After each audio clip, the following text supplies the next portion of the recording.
Homework तो दिया था मैंने,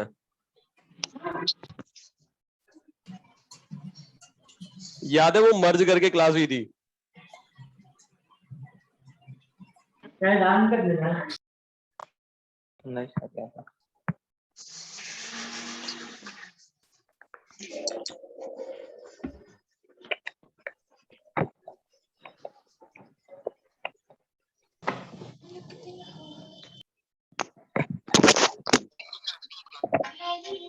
वेरी गुड इवनिंग। जय हिंद डॉक्टर।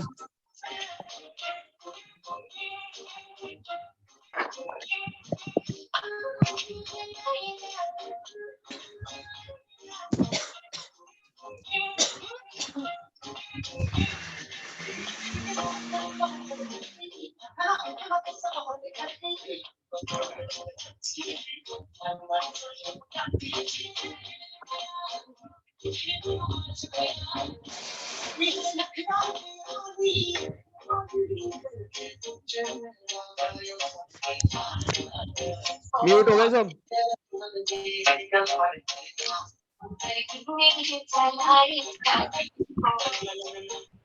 आप हो गए?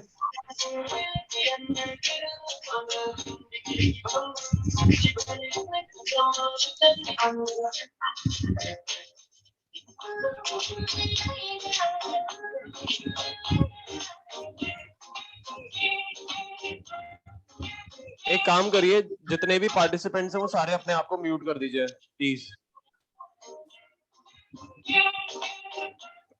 प्लीज आप सब एक दूसरे को म्यूट कर लीजिए और खुद को भी म्यूट कर लीजिए और सब कुछ म्यूट कर लीजिए। मतलब जो भी चीजें चल रही है सबको म्यूट कर दीजिए आप, है ना।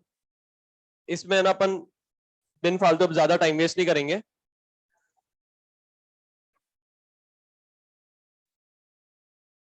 इतना आप में सब में जो गाना बजा रहे हैं बैठ के, थोड़ा समझदारी होनी चाहिए। मतलब सब पढ़ने आए हैं, आप दूसरों को भी पढ़ने दीजिए, खुद भी पढ़िए। और आपको गाना बजाना है तो आप ऑनलाइन क्यों बैठे हैं, ऑफलाइन जाइए, है ना, मार्केट में जाइए, गाना बजाइए, बहुत मजा आएगा। हाँ, एक होमवर्क दिया था, क्वेश्चन क्या दिया था? कौन सा वाला दिया था? ये वाला।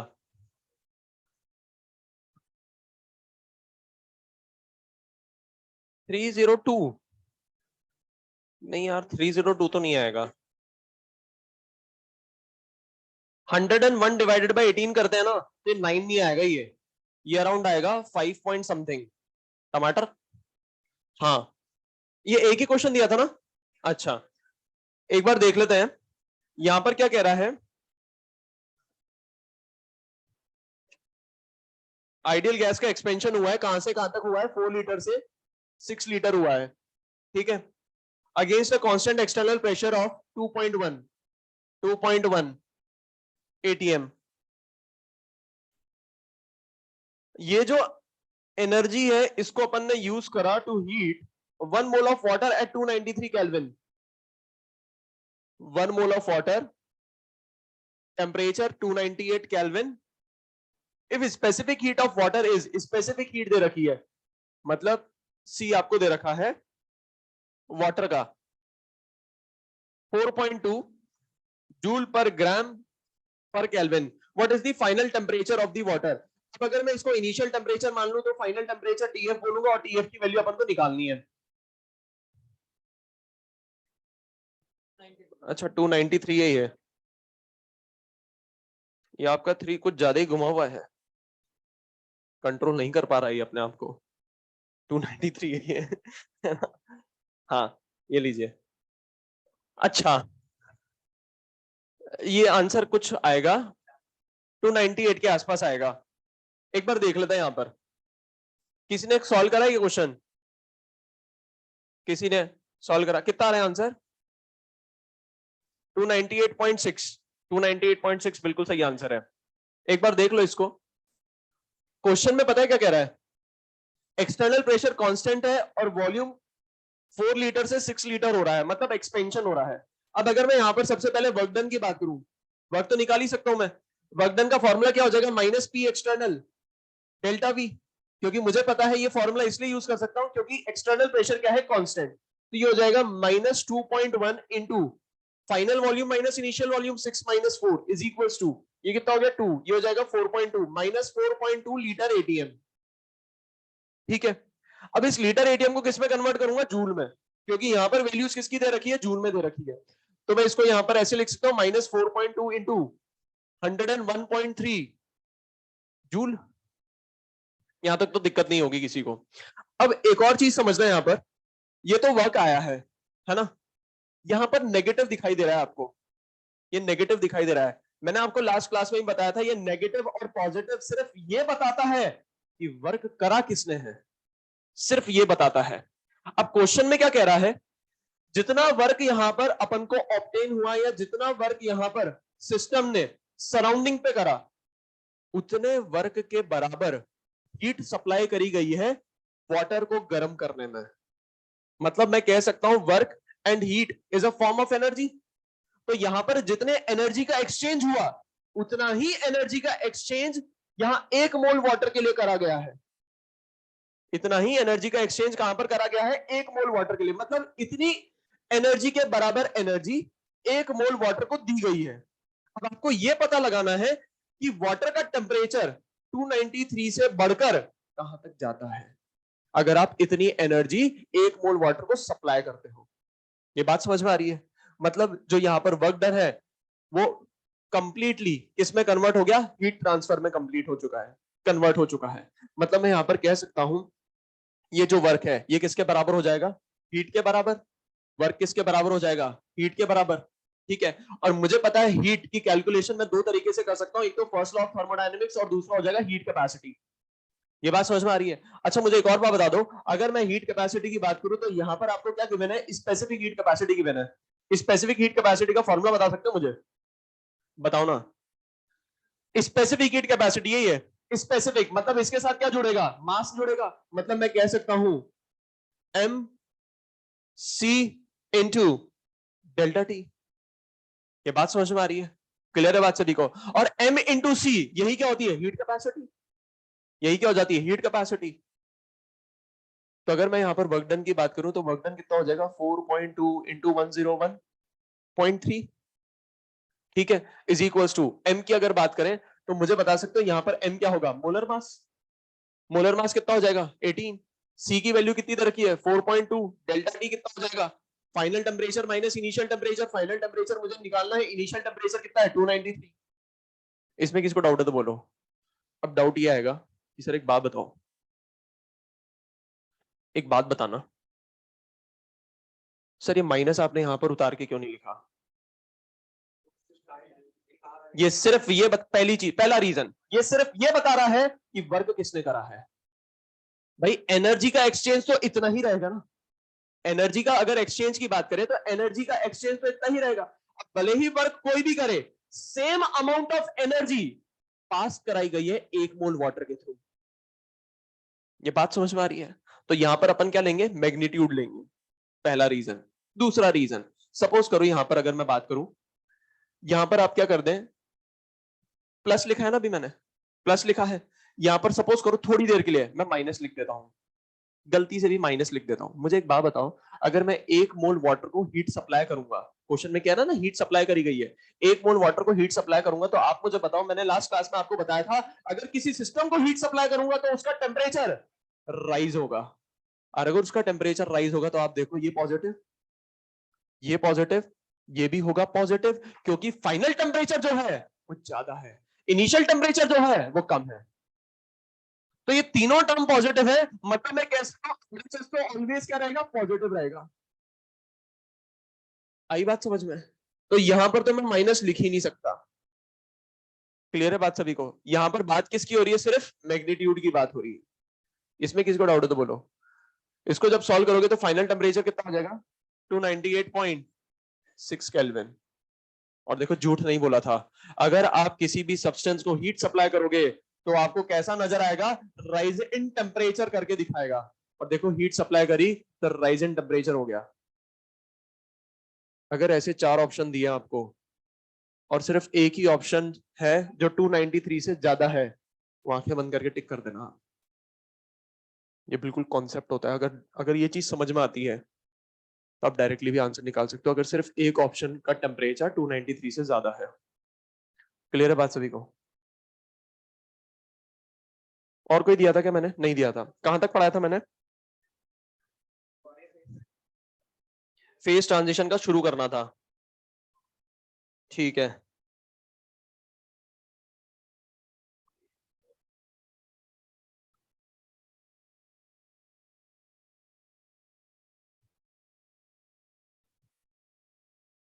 अच्छा एक बार रिकॉल कर लेते हैं लास्ट क्लास में अपन ने क्या क्या पढ़ा था। लास्ट क्लास में अपन ने स्पॉन्टेनियस नॉन स्पॉन्टेनियस के बारे में पढ़ा था, है ना? स्पॉन्टेनियस नॉन स्पॉन्टेनियस के बारे में जब अपन ने पढ़ा था तो अपन ने ये देखना चाहा था कि कौन से प्रोसेस स्पॉन्टेनियस होंगे, कौन से प्रोसेस नॉन स्पॉन्टेनियस होंगे। भाई जो प्रोसेस अपन को पता है उनके बारे में तो अपन डायरेक्टली कमेंट कर सकते हैं, अपन को कोई डेटा की जरूरत नहीं है। भाई अगर हिल के टॉप से बात करें तो हिल के टॉप से क्या होगा? वाटर फॉल होगा। कहां पर फॉल होगा? लो एल्टीट्यूड पे। हाई एल्टीट्यूड से लो एल्टीट्यूड फॉल होता है वाटर का। तो ये अगर मुझे पता है प्रोसेस तो मैं डायरेक्टली बता दूंगा भाई साहब स्पॉन्टेनियस प्रोसेस है, मुझे कोई डेटा की जरूरत नहीं है। पर सपोज करो मैं भी नया हूं और मेरे लिए जो सामने वाला प्रोसेस दिया जा रहा है वो भी नया है, तो मैं कैसे पता करूंगा? तो फिर स्लॉट ने बताया था कि एक फैक्टर होता है जिसे अपन बोलते हैं delta H, minimization of energy, energy factor. अगर सिस्टम की एनर्जी कम हो रही है मतलब वो स्टेबिलिटी की तरफ जा रहा है, स्टेबिलिटी की तरफ जा रहा है मतलब प्रोसेस क्या होगा? स्पॉन्टेनियस। पर फिर अपन ने ये भी देखा था कि सिर्फ मिनिमम ऑफ एनर्जी या मिनिमाइजेशन ऑफ एनर्जी ही 100% रिलायबल फैक्टर नहीं है स्पॉन्टेनिटी के बारे में कमेंट करने के लिए। फिर स्लॉट ने क्या करा? भाई साहब एक और फैक्टर होता है। कौन सा होता है? Entropy factor.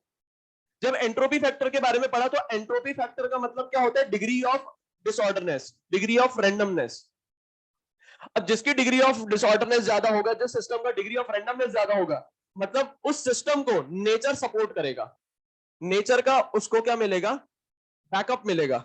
मतलब नेचर अगर सपोर्ट करेगा मतलब वो क्या है? स्पॉन्टेनियस प्रोसेस है। फिर से अपन ने चेक पॉइंट देखा था या टेस्ट पॉइंट देखा था कि ऐसे भी एग्जाम्पल्स है नेचर में जहां पर रैंडमनेस डिक्रीज हो रही है पर फिर भी प्रोसेस क्या है? स्पॉन्टेनियस है। मतलब फिर अपन ने ये देखा कि एंट्रोपी फैक्टर भी 100% रिलायबल फैक्टर नहीं है स्पॉन्टेनिटी के बारे में कमेंट करने के लिए। ठीक है, फिर फाइनली बात क्या निकल कर आई कि अपन को क्या करना पड़ेगा? दोनों फैक्टर कंसिडर करने पड़ेंगे स्पॉन्टेनिटी के बारे में पता करने के लिए। और वो दोनों फैक्टर कौन से हो जाएंगे? एक तो हो गया डेल्टा एच और दूसरा हो जाएगा डेल्टा एस। ठीक है, अब स्पॉन्टेनियस कब होगा कब नहीं होगा ये किस बात पे डिपेंड करेगा? कंडीशंस पे डिपेंड करेगा, परिस्थिति पे डिपेंड करेगा, मतलब टेम्परेचर पे डिपेंड करेगा। और जैसे ही टेम्परेचर आएगा एक रिजल्टेंट फैक्टर नजर आएगा डेल्टा जी। यहां तक अपन ने बात रोक दी थी और अपन ने पढ़ना शुरू कर दिया था एंट्रोपी के बारे में। ठीक है, अब एंट्रोपी के बारे में जब अपन ने पढ़ा था तो मैंने एक फॉर्मूला आपको लिखवाया था।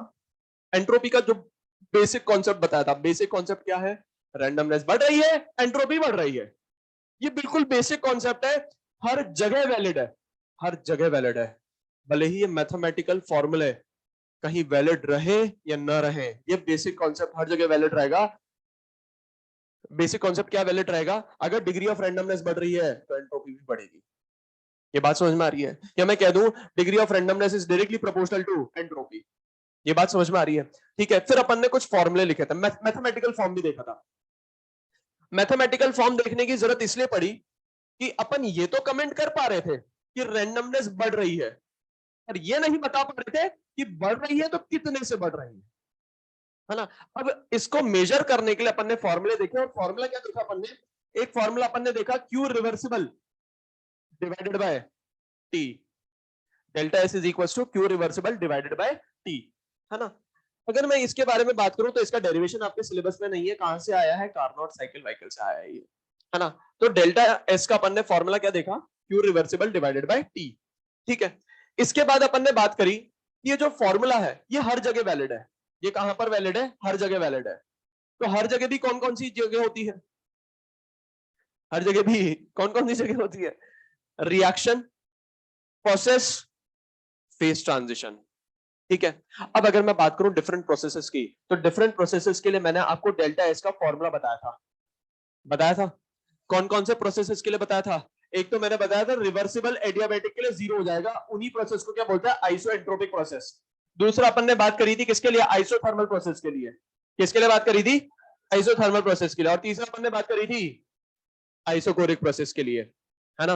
अच्छा, डेल्टा एस का एक जनरल फॉर्मूला लिखवाया था मैंने, लिखवाया था क्या, बता सकते हो क्या, बताओ ना। Delta S is equals to N C V L N T two upon, बोलो ना एक और बार, ये तो आधा है, आधा ही बोलो एक और बार, N C V L N T two by T one, और आधा पार्ट और बोलो, N R L N P one by P two या L N B two by B one. ये बात समझ में आ रही है ना। और इसी की मदद से अपन आइसोथर्मल के बारे में भी कमेंट कर सकते हैं और आइसोकोरिक के बारे में भी कमेंट कर सकते हैं, ठीक है। तो ये बात हुई प्रोसेस की। हाँ, क्या मैंने बस बताया था ना कि इसको कैसे याद कर सकते हो, बताया था वर्क डन वाले फॉर्मूले से, वर्क डन वाले फॉर्मूले से बताया था। वर्क डन आइसोथर्मल का कितना होता है, -2.303 nRT log P1 upon P2, है ना। ये वर्क हुआ, है ना। Work is a form of energy, Q की जगह रखो, क्यू डिवाइडेड बाई टी होता है, तो टी गायब हो गया इस फॉर्मूले से, बस देख लो आप, फॉर्मूला वही है। ये तरीका है ऐसे, मतलब वरना तो आपको पता है क्या करना पड़ेगा, याद करने के लिए आपको 5 बार सुबह बोलना पड़ेगा, 5 बार शाम को बोलना पड़ेगा है ना, याद हो जाएगा आपको।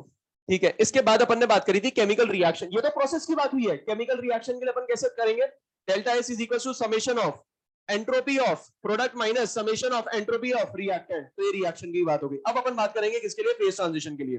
फिर अपन इन तीनों पर क्या करेंगे, न्यूमेरिकल्स देखेंगे, है ना। तो अगर मैं फेज ट्रांजिशन की बात करूं,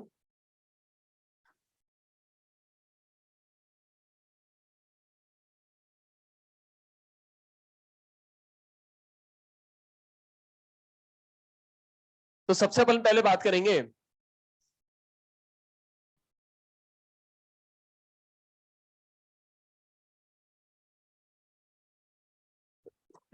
आप लिख रहे हो क्या, लिखते रहना फिर। अच्छा मुझे बताओ फेज ट्रांजिशन कौन कौन से होते हैं, फेज ट्रांजिशन नाम बताओ, ऐसे मत बताओ सॉलिड से लिक्विड से गैस, सॉलिड से गैस। फ्यूजन, फ्यूजन का मतलब क्या होता है, सॉलिड से लिक्विड होता है ना। तो अगर मैं बात करूं entropy of fusion, entropy of fusion, तो एंट्रोपी ऑफ फ्यूजन का मतलब क्या होता है, एक बार इसको समझ लेना। अगर मैं बात करूं डेल्टा एस की, डेल्टा एस फ्यूजन बोलूंगा, इज इक्वल टू फॉर्मूला क्या हो जाएगा, Q reversible fusion divided by temperature. अरे भाई साहब, फ्यूजन का क्या होता है, फ्यूजन का मतलब होता है सॉलिड से कहां जाना, लिक्विड में जाना, सॉलिड से कहां जाना, लिक्विड में जाना। अब मुझे एक बात बताओ, अगर फ्यूजन हो रहा है, फेज ट्रांजिशन हो रहा है, तो मुझे पता है इक्विलिब्रियम तो आता ही आता है, इक्विलिब्रियम, इक्विलिब्रियम आता ही नहीं आता है, इक्विलिब्रियम आता है, मतलब यहां पर भी क्या आएगा, इक्विलिब्रियम आएगा, ठीक है। अब सपोज करो इसको ऐसे बोल दो, ये कोई एक सब्सटेंस है, ए सॉलिड से कहां जा रहा है, ये ए लिक्विड में जा रहा है, ए सॉलिड से कहां जा रहा है, ए लिक्विड में जा रहा है, फेज ट्रांजिशन हो रहा है। मुझे तो बस एक बात बता दो, फेज ट्रांजिशन कब होता है, कह सकता हूं फेज ट्रांजिशन होता है कांस्टेंट टेम्परेचर और कांस्टेंट प्रेशर पर, यही होता है। अब आप मुझे बताओ, अगर कांस्टेंट प्रेशर पर ये फेज ट्रांजिशन हो रहा है, कांस्टेंट टेम्परेचर पर ये फेज ट्रांजिशन हो रहा है,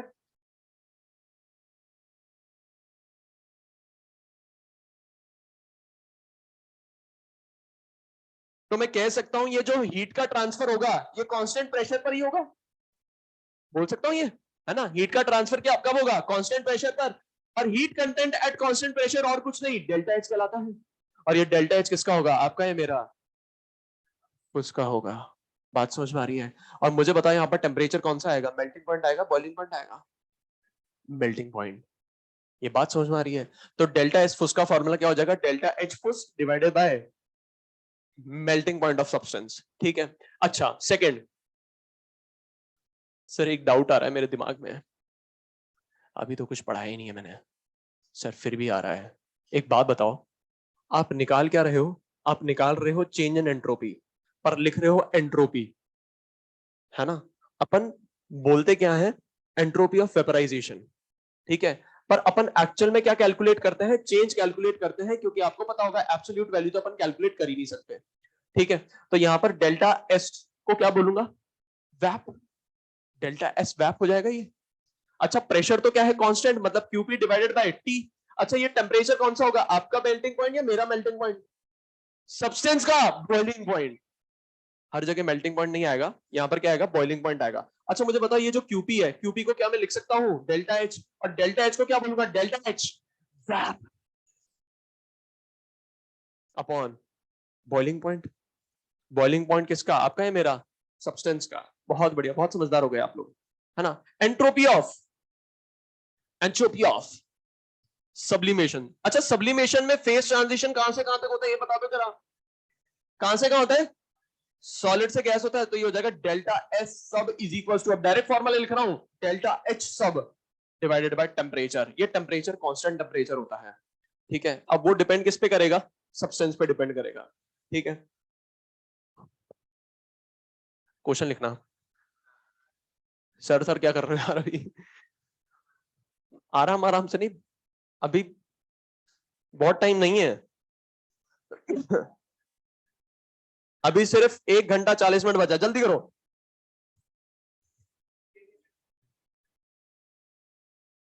फटाफट फटाफट फटाफट, टाइम वेस्ट नहीं करना।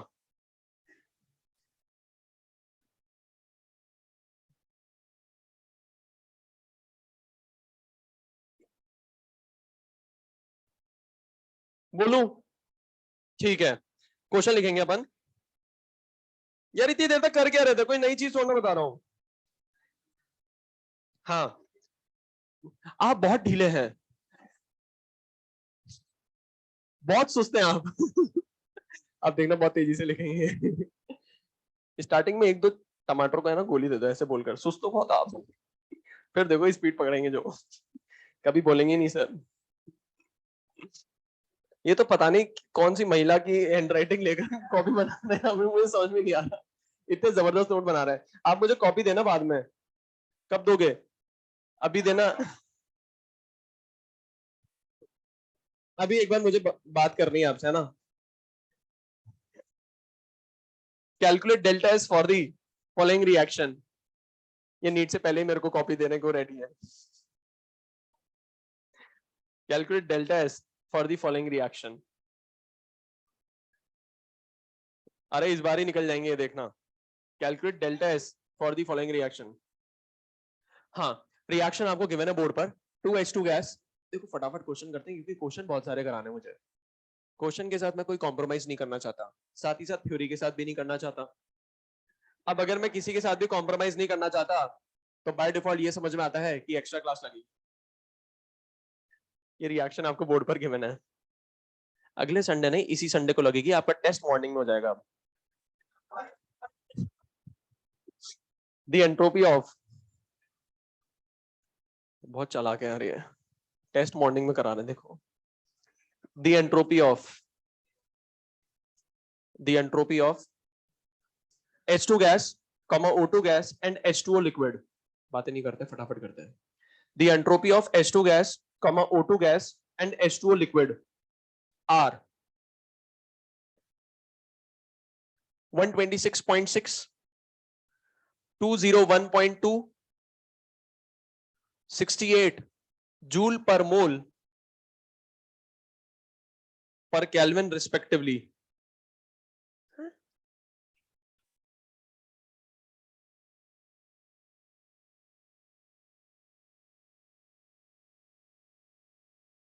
ठीक है, आपको निकालनी है delta S for the following reaction. बताइए, ये H2 का दे रखा है, ये O2 का दे रखा है, ये H2O का दे रखा है, निकल जाएगा क्या।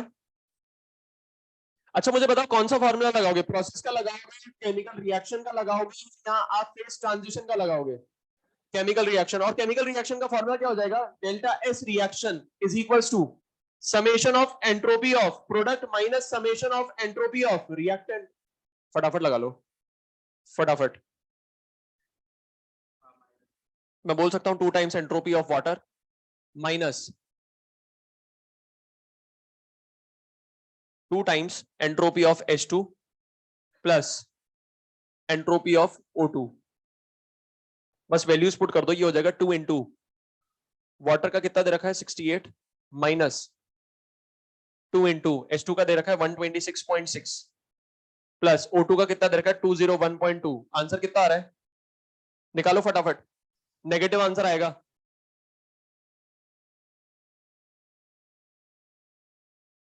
कितना आ रहा है -318.4, बिल्कुल सही आंसर है -318.4। और यूनिट क्या हो जाएगी जूल पर केल्विन, मोल नहीं बोलूंगा, जूल पर केल्विन। नेक्स्ट क्वेश्चन, बोलू बोलो ना।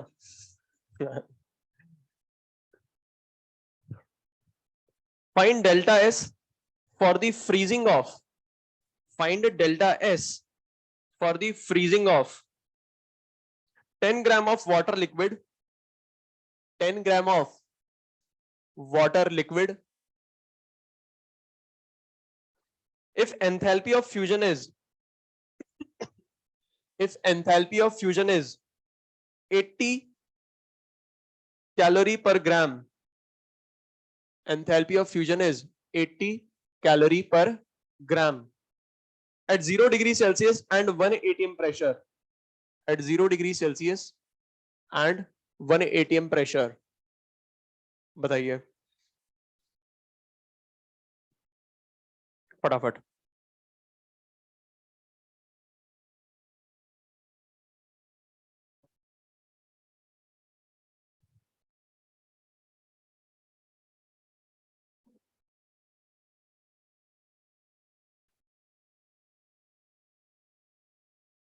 यहां पर कौन सा फॉर्मूला लगाओगे, फेस ट्रांजिशन वाला फॉर्मूला लगेगा, फेस ट्रांजिशन वाला।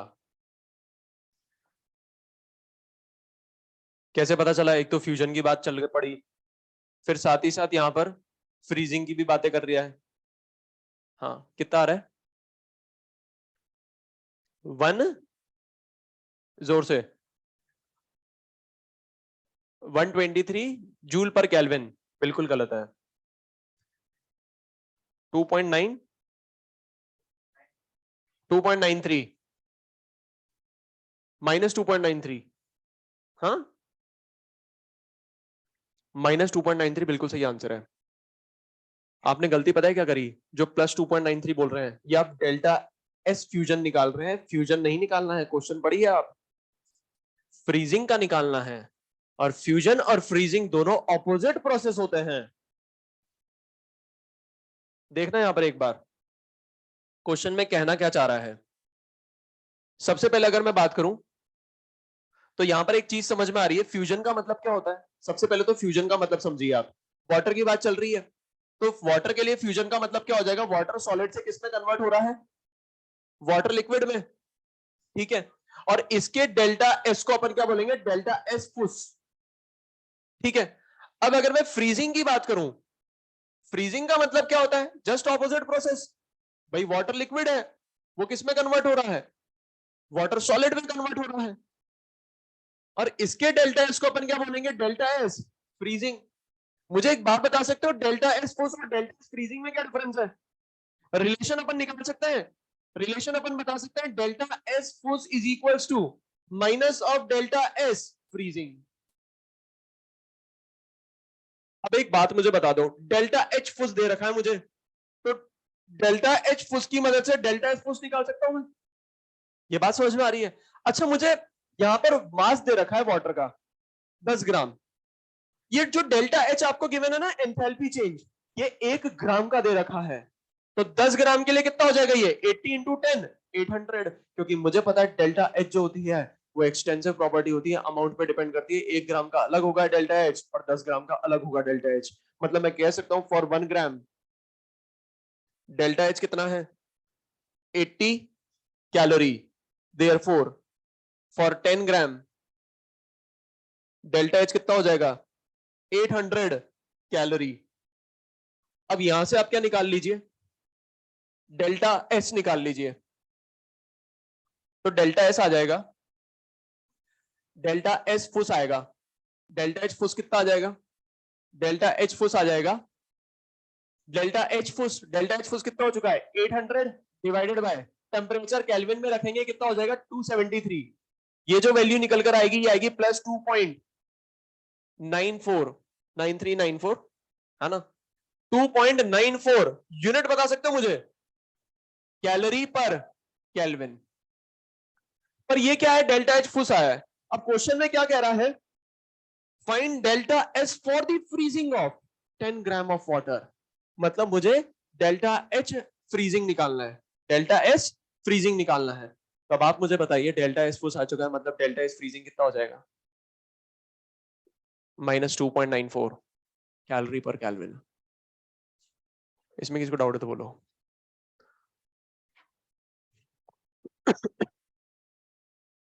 नेक्स्ट क्वेश्चन लिखेंगे।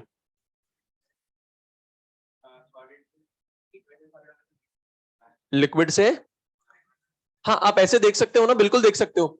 थोड़ा सा अगर दिमाग लगाओगे आप, अगर कॉन्सेप्ट पता है तो आप मुझे बताओ सॉलिड से लिक्विड जाने पर एंट्रोपी बढ़ेगी क्योंकि रैंडमनेस बढ़ेगी, और लिक्विड से सॉलिड जाने में एंट्रोपी कम होगी, आंसर नेगेटिव में आएगा।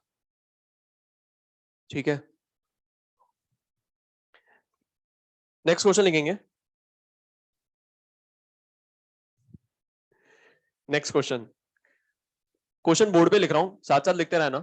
Carbon diamond to carbon graphite, delta S 300 kelvin पर आपको गिवन है 10 कैलोरी पर kelvin. At 300 kelvin carbon diamond plus O2 gives CO2, delta H आपको गिवन है -91 किलो कैलोरी,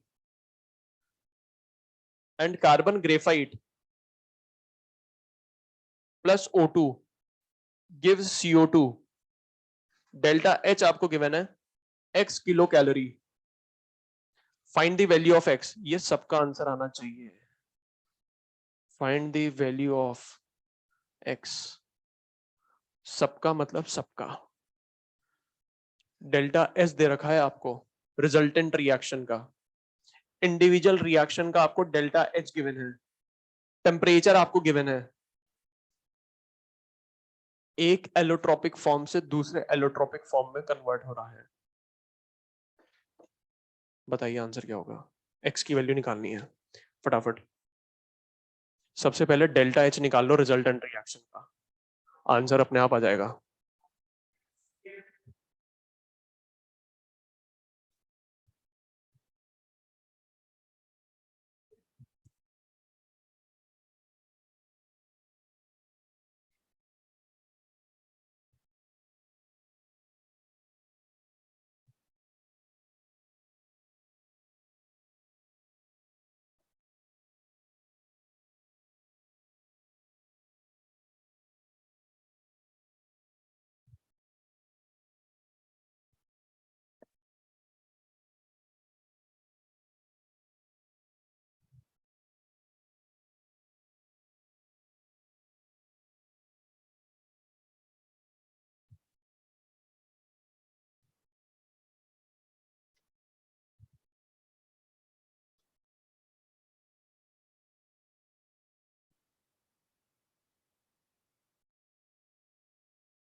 कितना आ रहा है, -94, बिल्कुल सही आंसर है, -94 बिल्कुल सही आंसर है।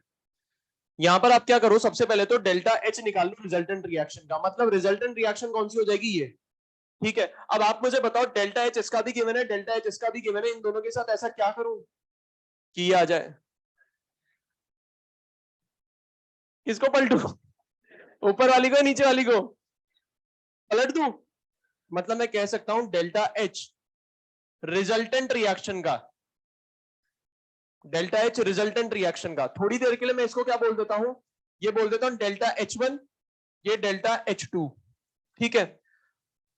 तो मुझे दिखाई दे रहा है ये रिजल्टेंट रिएक्शन है। डायमंड कहां पर है? लेफ्ट हैंड साइड, यहां पर भी लेफ्ट हैंड साइड, मतलब डेल्टा H1। ग्रेफाइट मुझे चाहिए राइट हैंड साइड, मतलब इस रिएक्शन को रिवर्स करना पड़ेगा, मतलब रिवर्स कर रहा हूं, मतलब माइनस लगा दूं, लगा दिया, बस वैल्यू पुट कर दो, -91 माइनस एक्स, ये क्या आ जाएगा? Kilo calorie. अब आपके पास डेल्टा H आ चुका है रिजल्टेंट रिएक्शन का, डेल्टा S आपको क्वेश्चन में गिवन है, आपको टेम्परेचर भी गिवन है, क्या अननोन वैल्यू x की आ जाएगी, जो अननोन वैल्यू है x, उसकी वैल्यू आ जाएगी। फॉर्मूला क्या लगाएंगे अपन? फॉर्मूला लगाएंगे अपन delta S is equals to delta H upon T, यही लगाएंगे। डेल्टा S कितना है? 10। यूनिट भी एक बार चेक कर लो, ये कैलोरी में है, ये किलो कैलोरी में है, ये 10 हो गया, ठीक है। डेल्टा H अपन ने रख दिया -91 माइनस एक्स, ये किलो कैलोरी में है, तो इसको भी किलो कैलोरी में कन्वर्ट कर दो, ये कितना हो जाएगा? 1000 से डिवाइड कर दूं, क्या किलो कैलोरी में हो गया? ये किलो कैलोरी में पहले से ही है, डिवाइडेड बाय टेंपरेचर केल्विन में रखते कितना? 300। तो -91 minus X is equal to 3, तो एक्स की वैल्यू आ जाएगी -94 किलो कैलोरी। ये बात समझ में आ रही है? किसको डाउट है तो बोलो, नेक्स्ट क्वेश्चन लिखेंगे।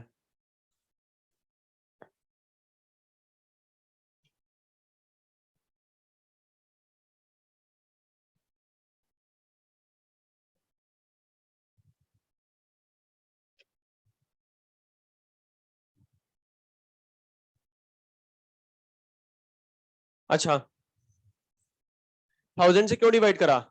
1000 से इसलिए डिवाइड करा क्योंकि आप देखिए यहां पर delta H resultant kilo calorie में, मतलब ये वैल्यू तो किलो कैलोरी में है, ये वैल्यू किसमें? कैलोरी में दे रखी है, इसलिए करा अपन ने, ठीक है। अच्छा, क्वेश्चन अपन थोड़ी देर बात करेंगे, उससे पहले एक थ्योरेटिकल पार्ट देख लेते हैं यहाँ का, है ना। ये अभी खत्म नहीं हुआ है, ये तो अभी आप ऐसे कह सकते हो शुरू हुआ है, क्योंकि अभी तक सिर्फ अपन ने मैथमेटिकल पार्ट देखा है। अब ध्यान से सुनना, बहुत ध्यान से सुनना इन चीजों को, क्योंकि बहुत इंपॉर्टेंट है। एआर में ये जितने भी थ्योरेटिकल क्वेश्चन बनते हैं एंट्रोपी से रिलेटेड, वो सारे मैं समझाने जा रहा हूं आपको, है ना। कभी कहीं दिक्कत ही नहीं आएगी, कहीं दिक्कत नहीं आएगी, ये सब नहीं दे रखा है आपके यहाँ पर आपके एनसीईआरटी में और बहुत बार एग्जाम में क्वेश्चन भी पूछा जा चुका है। अच्छा, जो मैं बताने जा रहा हूँ ना, ऑल्दो मॉड्यूल में स्पेसिफाइड करके नहीं दे रखा है, पर मॉड्यूल में क्वेश्चन दे रखा है ना, तो इसको ध्यान से समझ लेना एक बार, वरना फिर क्या होता है कि वो पॉइंट फिर अपन को रटना ही पड़ता है। इसको मैं मिटा रहा हूं, मैं सारा मिटा रहा हूं, ध्यान से समझना, बहुत बहुत बारीक बारीक चीजें हैं, और मॉड्यूल में बहुत सारे ऐसे थ्योरेटिकल क्वेश्चन दे रखे हैं।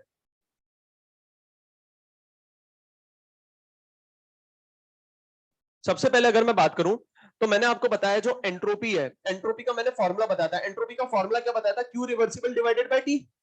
और इसके अपन ने एप्लीकेशंस बहुत सारी जगह देख ली। कहां कहां देखी? अपन रिएक्शंस के लिए लगा सकते हैं, अपन डिफरेंट प्रोसेसेस के लिए लगा सकते हैं, अपन फेज ट्रांजिशन के लिए लगा सकते हैं, और अगर अपन को एलोट्रोपिक फॉर्म का एक से दूसरे में कन्वर्जन दे रखा है, तब भी अपन लगा सकते हैं, ठीक है। तो अगर एक बात बताओ, जब सब जगह लगा सकते हैं, तो कोई कोई ऐसी भी जगह रही होगी, क्योंकि केमिस्ट्री पढ़ रहे हैं, एक्सेप्शन तो होगा ही, मतलब कोई कोई ऐसी जगह भी रही होगी जहां पर ये फॉर्मूला वैलिड नहीं होगा। और याद करो, लास्ट क्लास में मैंने आपको हमेशा बताते जा रहा हूं कि जो बेसिक कॉन्सेप्ट है एंट्रोपी का, वो है रैंडमनेस से पता करेंगे अपन, वो सब जगह वैलिड रहेगा।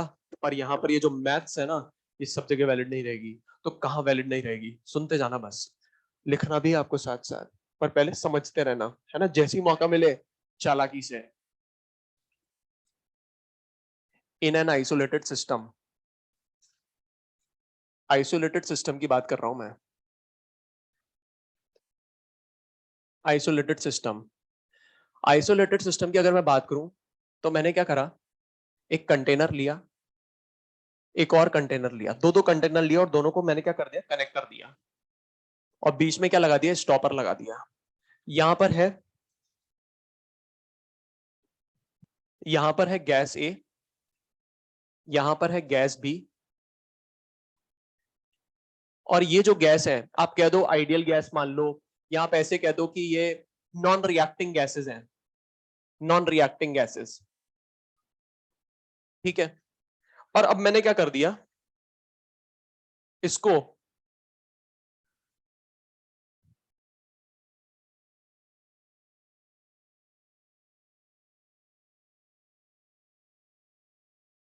इंसुलेट कर दिया परफेक्टली, इंसुलेटेड बाउंड्री है ये। अच्छा, इंसुलेटेड बाउंड्री को मैं और क्या बोल सकता हूं? एडियाबेटिक, एडियाबेटिक बाउंड्री बोल सकता हूं ना ऐसे, एडियाबेटिक बाउंड्री। ठीक है, अब अगर मैं यहां पर बात करूं एडियाबेटिक बाउंड्री की, एडियाबेटिक बाउंड्री का मतलब क्या होता है? मतलब मैं कह सकता हूं यहां पर हीट का एक्सचेंज नहीं होगा, मतलब क्यू क्या हो जाएगा? जीरो हो जाएगा। क्यू क्या हो जाएगा? जीरो हो जाएगा। अच्छा मुझे एक बात बताओ, अगर क्यू जीरो हो गया तो यहां पर क्या मास का ट्रांसफर हो सकता है क्या? मास का ट्रांसफर हो सकता है क्या? ओपन है क्या ये? मतलब मास का भी ट्रांसफर नहीं होगा, हीट का भी ट्रांसफर नहीं होगा। Isolated system, isolated system, isolated system की बात चल रही थी। ठीक है, अच्छा मुझे एक बात बताना, मैंने क्या करा, ये तो सिस्टम था, मैंने क्या करा, ये जो बीच में स्टॉपर लगा रखा है मैंने, ये स्टॉप कॉक लगा रखी है, इसको मैंने ओपन कर दिया, इसको मैंने रिमूव कर दिया। ठीक है, तो होगा क्या?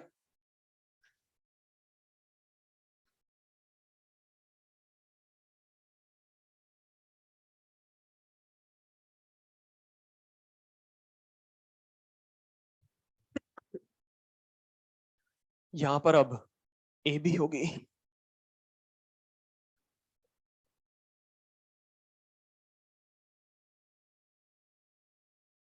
और यहां पर बी भी होगी।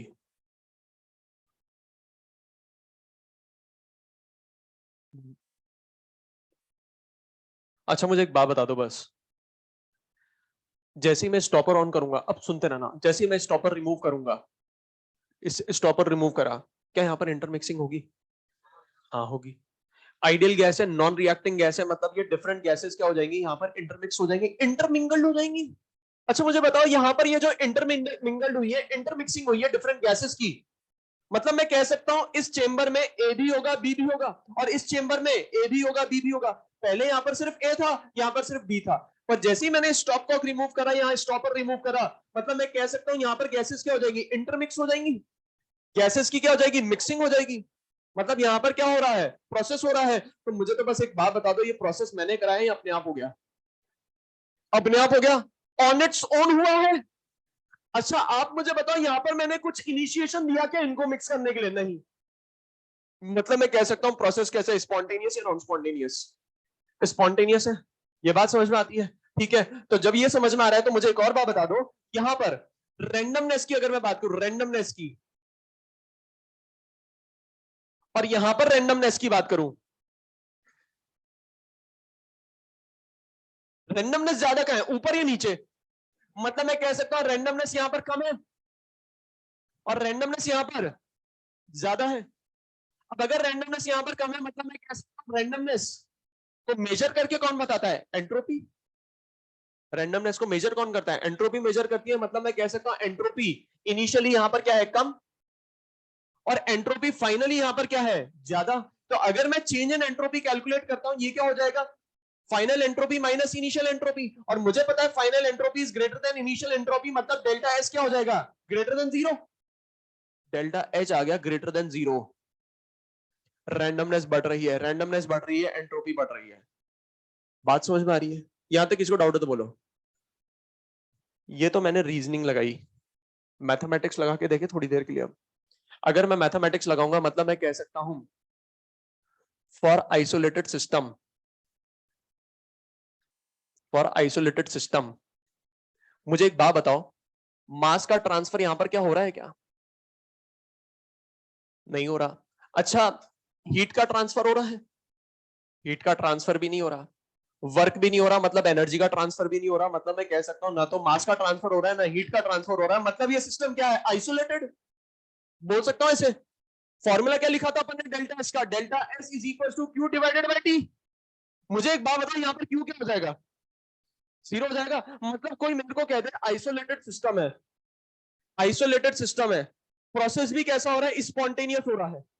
अच्छा मैं कह सकता हूं ये प्रोसेस यहां पर जो हो रहा है वो एडियाबेटिक प्रोसेस हो रहा है, क्योंकि क्यू जीरो है। ये भी तो बोल सकता हूं मैं, नहीं बोल सकता क्या? बोल सकता हूं। तो आप मुझे बताओ, अगर ये Q 0 हो गया मतलब डेल्टा S 0 हो गया,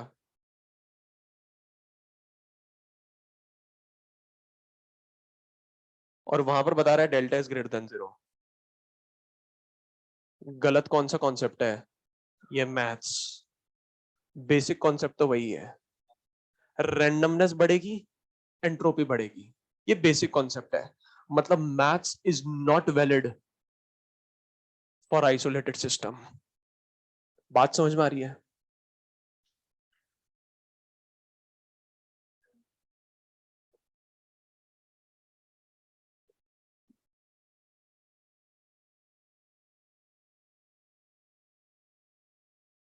अब मुझे एक बात बताना, यहां पर मैंने कॉन्सेप्ट कौन सा लगाया? बेसिक कॉन्सेप्ट लगाया। कौन सा कॉन्सेप्ट लगाया? Basic concept. बेसिक कॉन्सेप्ट क्या बताता है? बेसिक कॉन्सेप्ट बोलता है degree of randomness, degree of randomness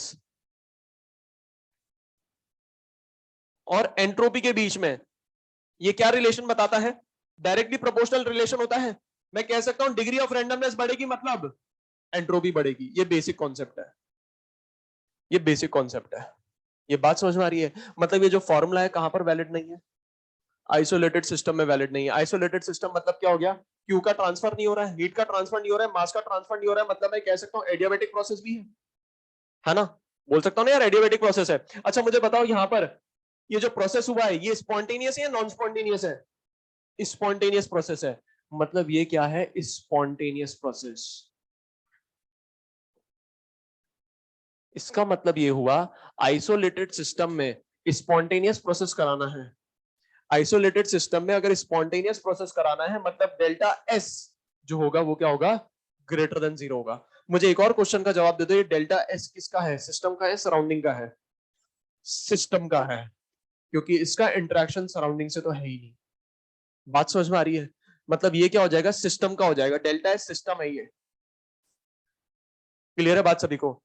तो अगर इतना ही क्लियर है मतलब मैं कह सकता हूं केस 1,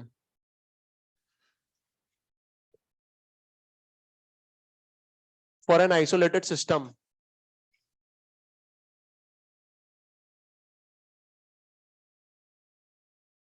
यहां से लिखो in an isolated system, in an isolated system for a process to be spontaneous,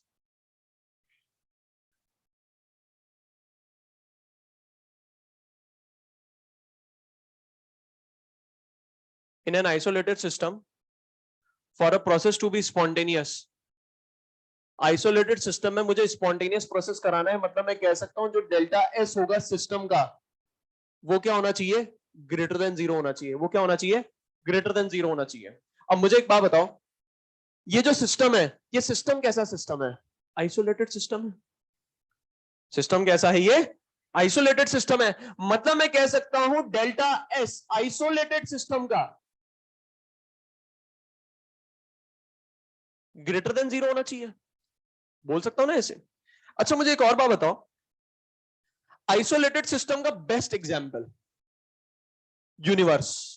isolated system का क्या बेस्ट एग्जांपल है? यूनिवर्स। आइसोलेटेड सिस्टम के एग्जांपल की बात कर रहा हूं मैं। और अगर आइसोलेटेड सिस्टम का बेस्ट एग्जांपल यूनिवर्स है मतलब मैं लिख सकता हूं delta S universe is greater then 0। अच्छा यूनिवर्स मतलब पूरा टोटल आ गया, मतलब मैं बोल सकता हूं delta S total is greater then 0।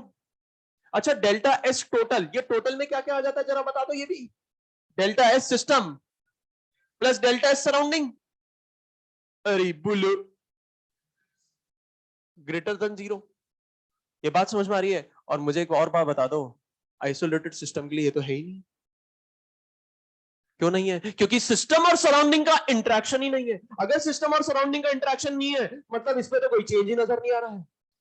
इसके कारण सराउंडिंग पे कोई चेंज थोड़ी ना नजर आ रहा है। मतलब ये तो है ही नहीं। मतलब मैं कह सकता हूं डेल्टा एस सिस्टम क्या हो जाएगा? Greater then 0। और ये आया कहां से? देखो यहीं से आया। बात समझ में आ रही है? क्लियर है बात सभी को? इसमें किसको डाउट है तो बोलो। और मजेदार बात बता रहा हूं, यही सेकंड लॉ ऑफ थर्मोडायनेमिक्स है। सेकंड लॉ ऑफ थर्मोडायनेमिक्स क्या कहता है? यूनिवर्स की एंट्रोपी, आइसोलेटेड सिस्टम की एंट्रोपी कंटीन्यूअसली इंक्रीज होती रहती है। देखो बढ़ रही है। यही सेकंड लॉ है, यहीं से सेकंड लॉ आता है. This is slot, second law of thermodynamics. Second law of thermodynamics. अब सेकंड लॉ ऑफ थर्मोडायनेमिक्स क्या कहता है? पहला पॉइंट लिखेंगे. पहला पॉइंट, पहला पॉइंट नहीं लिखा क्या? कोई बात नहीं.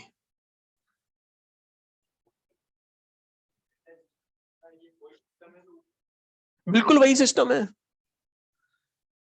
दो बार घुमा के क्यों लिखा? मतलब मैं कहना चाहता हूं यहां से चलो तब भी यहीं पर आओगे, और यहां से चलो तब भी यहीं पर आओगे. समझ में आ रहा है? यहां से चलो तब भी यहीं पर आओगे, और यहां से चलो तब भी यहीं पर आओगे. मतलब कान कहीं से भी पकड़ो, पकड़ना अपन को कहानी है. बात समझ में आ रही है? और एक और तरीका होता है, डायरेक्ट तरीका. बच्चों देखो, सेकंड लॉ ऑफ थर्मोडायनेमिक्स क्या कहता है? यूनिवर्स की एंट्रोपी हमेशा बढ़ती है. खत्म. है ना? अब किसकी बातें चल रही है? स्लॉट की बातें चल रही है. It states the direction of flow of heat.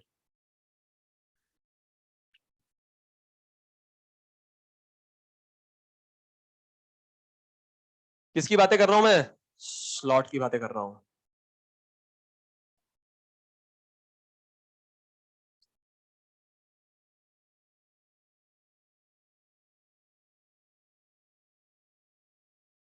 ये सब आपको लिखना भी है ना? हाँ. All natural processes in universe are. मुझे एक बात बताओ, दो प्रोसेस बताए थे, रिवर्सिबल और इरिवर्सिबल. रिवर्सिबल आइडियल होते हैं या इरिवर्सिबल आइडियल होता है? रियल प्रोसेसेस कौन से होते हैं? इरिवर्सिबल. रियल प्रोसेस मतलब क्या होता है? जो नेचर में हो रहे हो. जो नेचर में हो रहे हो वो क्या होते हैं? Real processes. मतलब अगर मेरे से कोई पूछ ले, all natural processes in universe are reversible और इरिवर्सिबल? इरिवर्सिबल. अच्छा मुझे एक बात बताओ, जितने भी नेचर में प्रोसेस हो रहे हैं, जितने भी नेचर में प्रोसेस हो रहे हैं, अपने आप हो रहे हैं? स्पॉन्टेनियस या नॉन स्पॉन्टेनियस? स्पॉन्टेनियस. इसका मतलब पता है क्या होता है? सुनना ध्यान से. डेल्टा एस आइसोलेटेड सिस्टम का क्या है? Greater than zero. ठीक है. और आइसोलेटेड सिस्टम को मैं बोल सकता हूं यूनिवर्स. मतलब यूनिवर्स के अंदर, यूनिवर्स के बाहर तो कुछ है ही नहीं. यूनिवर्स के अंदर जितने भी प्रोसेसेस हो रहे हैं, यूनिवर्स के अंदर जितने भी प्रोसेसेस हो रहे हैं, वो सारे के सारे क्या है? स्पॉन्टेनियस है. वो सारे के सारे क्या कर रहे हैं? एंट्रोपी को बढ़ा रहे हैं. क्या बढ़ा रहे हैं? एंट्रोपी को बढ़ा रहे हैं. मतलब यूनिवर्स के अंदर जितने भी प्रोसेस हो रहे हैं अपने आंखों के सामने, वो सब क्या कर रहे हैं? यूनिवर्स की एंट्रोपी का फायदा करा रहे हैं. बात समझ में आ रही है? और इन सभी प्रोसेसेस को कौन सपोर्ट करता है? नेचर सपोर्ट करती है. और अगर एंट्रोपी बढ़ रही है, मतलब मैं कह सकता हूं रैंडमनेस बढ़ रही है. आई बात समझ में?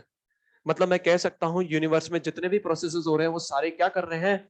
यूनिवर्स की एंट्रोपी कंटिन्यूअसली क्या कर रहे हैं? इंक्रीज करते जा रहे हैं. ठीक है. All natural processes in universe are irreversible processes.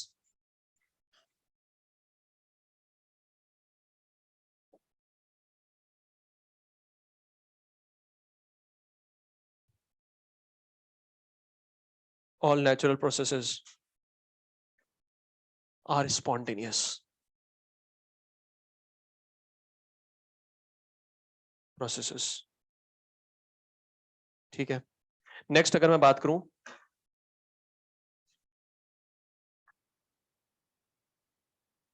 ये लिख लिया क्या सारा? फटाफट लिखो.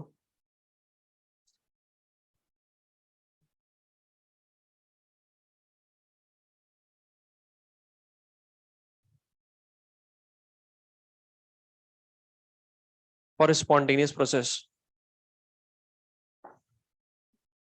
या मैं कह दूं natural process, entropy of N isolated system, entropy of N isolated system. Isolated system को मैं स्लैश करके क्या लिख सकता हूं? Universe. Entropy of universe is continuously, is continuously increasing. यही स्लॉट है और कुछ भी नहीं है. मतलब जितने भी नेचुरल नेचुरल प्रोसेसेस हैं वो सारे के सारे क्या है? इरिवर्सिबल. और जितने भी नेचुरल प्रोसेसेस हैं वो सारे क्या हो रहे हैं, स्पॉन्टेनियसली हो रहे हैं।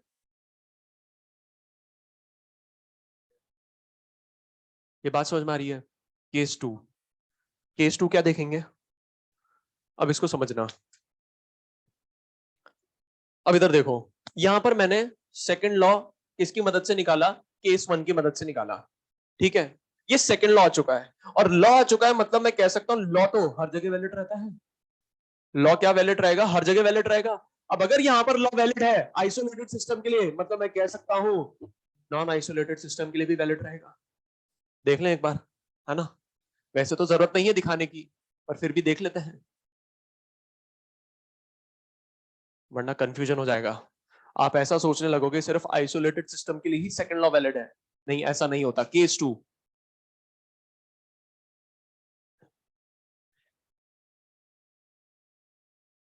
इन a non isolated system,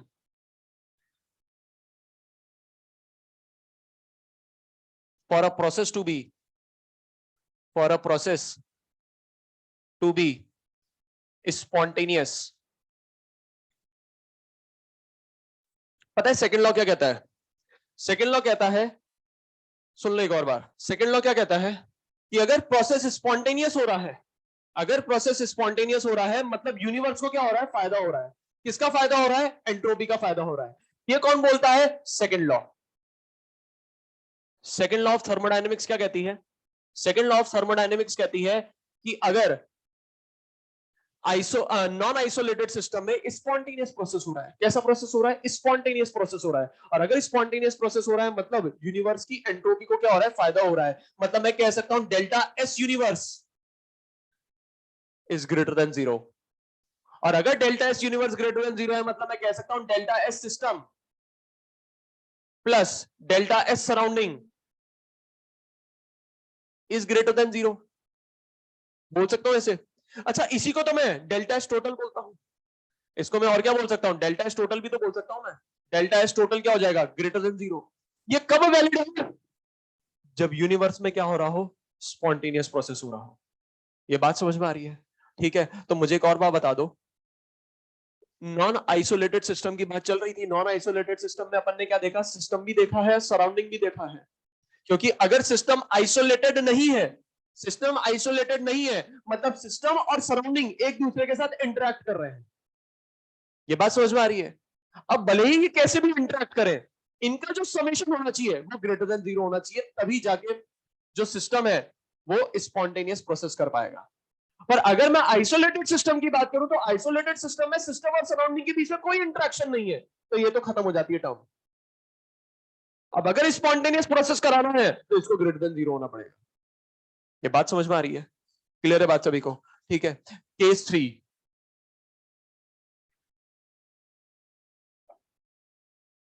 total entropy change for, इधर देखो, मुझे एक बात बताओ, ये जो सेकंड लॉ है ये सब जगह वैलिड होगा? लॉ है भाई साहब, सब जगह वैलिड होगा। ऐसा तो है नहीं कि सिर्फ एक दो चीजों के लिए ही वैलिड रहेगा, सब जगह वैलिड रहेगा। आइसोलेटेड सिस्टम के लिए लगा दिया, नॉन आइसोलेटेड सिस्टम के लिए लगा दिया, रिवर्सिबल प्रोसेस की भी बात कर लेते हैं और नॉन रिवर्सिबल की भी बात कर लेंगे। तो आप मुझे बताओ कुल मिलाकर कितने केस पढ़ने हैं, चार केस पढ़ने हैं। ठीक है, जैसे ही यहां पर मैं बोल रहा हूं रिवर्सिबल प्रोसेस, रिवर्सिबल, रिवर्सिबल लिखते ही आपके दिमाग में क्या आना चाहिए, आइडियल प्रोसेस। और क्या आना चाहिए, हर स्टेट पर क्या आएगा, इक्विलिब्रियम आएगा। और अगर हर स्टेट पर इक्विलिब्रियम आएगा तो यहां पर जब भी अपन वर्ड यूज करते हैं ना इक्विलिब्रियम, ये इक्विलिब्रियम पता है क्या होता है, थर्मोडायनेमिक इक्विलिब्रियम होता है। कौन सा इक्विलिब्रियम होता है, थर्मोडायनेमिक इक्विलिब्रियम होता है। और थर्मोडायनेमिक इक्विलिब्रियम में भी तीन टाइप के इक्विलिब्रियम होते हैं, अलग अलग इक्विलिब्रियम होते हैं। One of the main equilibrium जो अपन को यहाँ पर देखना होता है वो है थर्मल इक्विलिब्रियम। कौन सा equilibrium, thermal equilibrium. Thermal equilibrium का मतलब क्या है कि सिस्टम और सराउंडिंग का टेम्परेचर सेम रहना चाहिए। ये बात समझ में आ रही है? तो अगर मैं कह रहा हूं total entropy change for reversible process, तो रिवर्सिबल जैसे ही आ गया मतलब यहां पर अपन बात किसकी कर रहे हैं, इक्विलिब्रियम की कर रहे हैं। किसकी बात कर रहे हैं, इक्विलिब्रियम की बात कर रहे हैं। अब अगर मैं इक्विलिब्रियम की बात करूं तो इक्विलिब्रियम किसके बीच में आएगा, सिस्टम और सराउंडिंग के बीच में आएगा। और इक्विलिब्रियम जो आएगा वो हर एक स्टेट पर आएगा, एवरी स्टेट पर यहां पर इक्विलिब्रियम एस्टैब्लिश होगा। ठीक है, तो मैं कह सकता हूं equilibrium is established between system and surrounding. और ये इक्विलिब्रियम कौन सा होगा? Thermal equilibrium. Thermal equilibrium is established between system and surrounding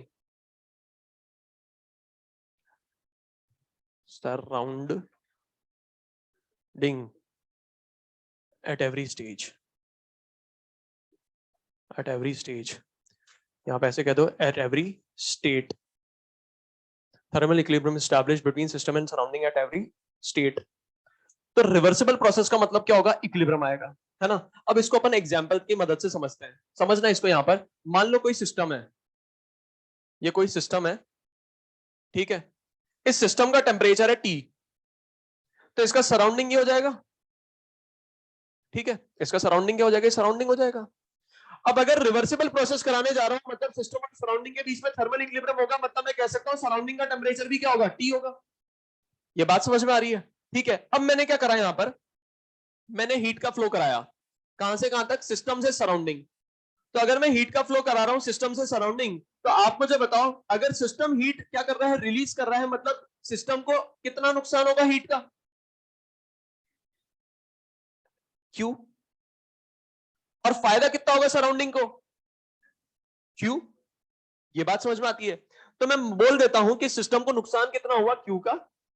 तो सराउंडिंग को फायदा कितना होगा? प्लस क्यू का. इसमें किसी को डाउट है तो बोलो. प्रोसेस कैसा हो रहा है? रिवर्सिबल प्रोसेस हो रहा है. तो मुझे बस एक बात बता दो, अगर मैं डेल्टा एस सिस्टम लिखता हूं, डेल्टा एस क्या लिखता हूं? सिस्टम लिखता हूं, तो डेल्टा एस का फॉर्मूला था Q reversible divided by T, है ना.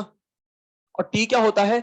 जिस टेम्परेचर पर हीट का क्या हुआ है? रिलीज हुआ है.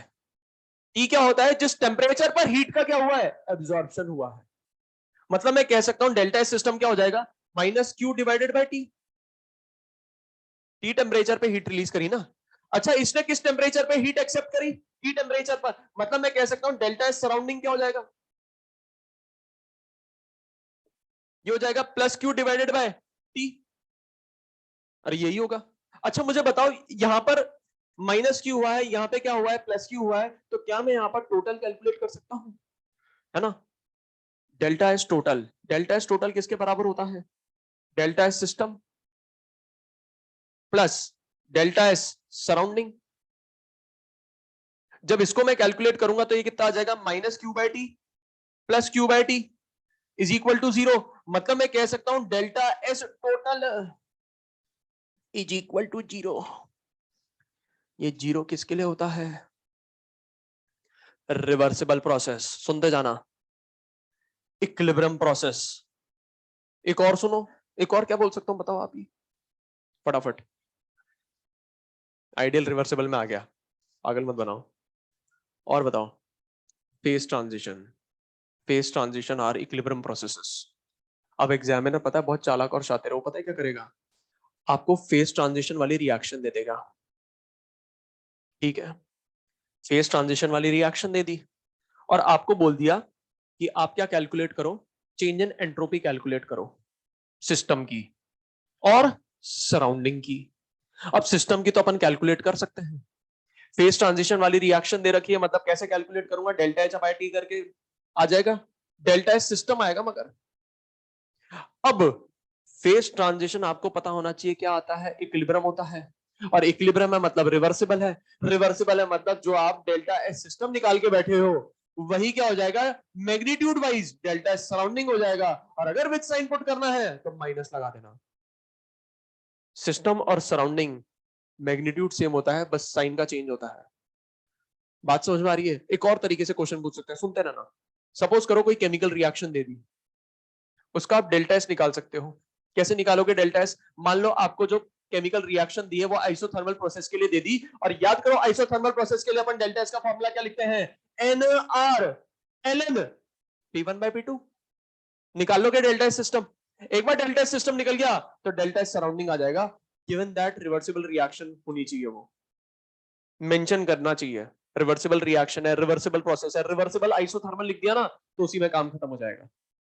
तो डेल्टा एस सिस्टम तो अपन निकाल लेंगे फॉर्मूले की मदद से, डेल्टा सराउंडिंग में निकाल सकते हैं यहां पर अपन। आई बात समझ में? ठीक है, नेक्स्ट लास्ट, मतलब यहां पर अपन क्या लिखेंगे, यहां पर एक पॉइंट रह गया, यहां पर अपन लिखेंगे ये किसके लिए है, रिवर्सिबल प्रोसेस के लिए है, ये किसके लिए है, रिवर्सिबल प्रोसेस के लिए है, ये किसके लिए है, इक्विलिब्रियम के लिए है। और इक्विलिब्रियम में क्या होता है, फेज ट्रांजिशन, फेज ट्रांजिशन कहां पर होता है, इक्विलिब्रियम पे होता है। ठीक है, तो यहां पर लिख लेना, इसकी बातें कहां पर करेंगे अपन, फेज ट्रांजिशन में बातें करेंगे। ठीक है, केस 4,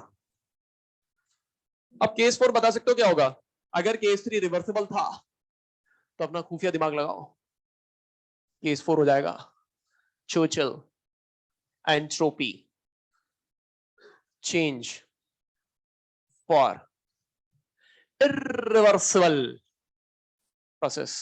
अच्छा मुझे बताओ, इरिवर्सिबल प्रोसेस की अगर मैं बात करता हूं तो इरिवर्सिबल प्रोसेस के केस में क्या इक्विलिब्रियम आएगा, हर स्टेट पर क्या इक्विलिब्रियम आएगा, नहीं, कहां पर होगा, इनिशियल स्टेट और फाइनल स्टेट। ये बात समझ में आ रही है, मतलब मैं कह सकता हूं, मान लो अगर ये सिस्टम है, क्या है ये, सिस्टम है, और बहुत ही कॉमन एग्जांपल ले रहा हूं मैं, मान लो ये लोहा है, एफई ब्लॉक है, एफई ब्लॉक लोहे का ये ब्लॉक है। ठीक है, अब यहां पर मैंने टेम्परेचर इसका रख दिया 500 केल्विन, कितना केल्विन, 500 केल्विन, और ये क्या है, सराउंडिंग है, surrounding room temperature, room temperature मतलब 25 डिग्री सेल्सियस, 25 डिग्री सेल्सियस बोलो, या अपन ऐसे बोल दें 298 केल्विन। ठीक है, अब मुझे बस एक बात बताओ, हीट का फ्लो कहां से कहां होगा, सिस्टम से सराउंडिंग या सराउंडिंग से सिस्टम, कहां से कहां होगा, सिस्टम से सराउंडिंग होगा, ये चीज समझ में आती है। अच्छा मुझे बताओ, ये जो हीट का फ्लो हो रहा है स्पॉन्टेनियस हो रहा है या नॉन स्पॉन्टेनियस, मतलब ये जो प्रोसेस हो रहा है वो स्पॉन्टेनियस या नॉन स्पॉन्टेनियस, स्पॉन्टेनियस प्रोसेस है, कैसा प्रोसेस है, स्पॉन्टेनियस प्रोसेस है। अब आप मुझे बताओ, सिस्टम क्या कर रहा है, सराउंडिंग को हीट सप्लाई कर रहा है, मान लो इसने हीट सप्लाई करी क्यू की, तो सिस्टम की हीट का क्या हुआ, लॉस हुआ, मतलब मैं माइनस क्यू बोलूंगा, तो सराउंडिंग को कितना हीट का फायदा हुआ, प्लस क्यू का। अब इसने जो हीट रिलीज करी या लॉस्ट करी वो इस टेम्परेचर पे करी, और इसने जो हीट एक्सेप्ट करी वो इस टेम्परेचर पे करी। तो आप मुझे बताओ, क्या मैं डेल्टा एस लिख सकता हूं, डेल्टा एस सिस्टम क्या हो जाएगा, फटाफट फटाफट फटाफट फटाफट, माइनस क्यू डिवाइडेड बाय 500 बोल सकता हूं ऐसे।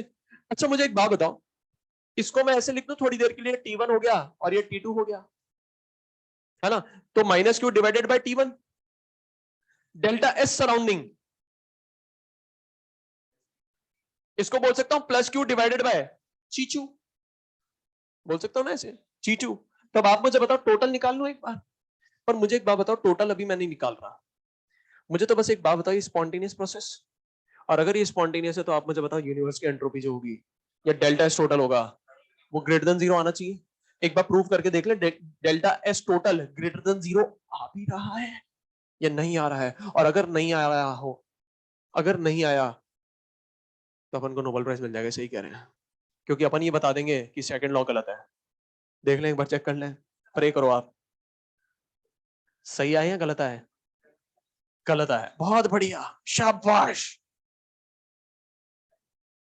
डॉक्टर करने की जरूरत ही नहीं बनेगी, नहीं बनेंगे डॉक्टर, नोबेल प्राइज लेते ही हमारा नाम काफी हो जाएगा।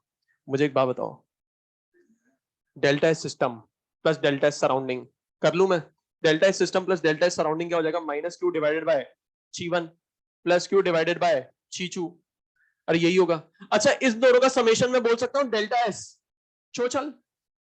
मुझे एक बात बता दो, सुनना ध्यान से, T1 बड़ा है T2, T1 क्या है, बड़ा, मतलब मैं कह सकता हूं जिसका डिनोमिनेटर होगा ज्यादा उसकी वैल्यू होगी कम, मतलब ये डिनोमिनेटर ज्यादा है मतलब इसकी वैल्यू कम है, ये डिनोमिनेटर कम है मतलब इसकी वैल्यू ज्यादा है, ज्यादा माइनस कम करेंगे ज्यादा ही आएगा।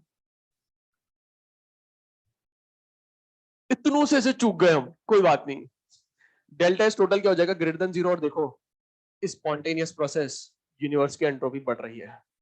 आई बात समझ में, तो इसी बात पे टेबल बना लेते हैं। कंक्लूजन, कंक्लूजन किसका लिख रहा हूं मैं, स्लॉट का लिख रहा हूं, ये भी पता होना चाहिए। है ना, फर्स्ट, सेकंड, थर्ड, फटाफट जवाब देना।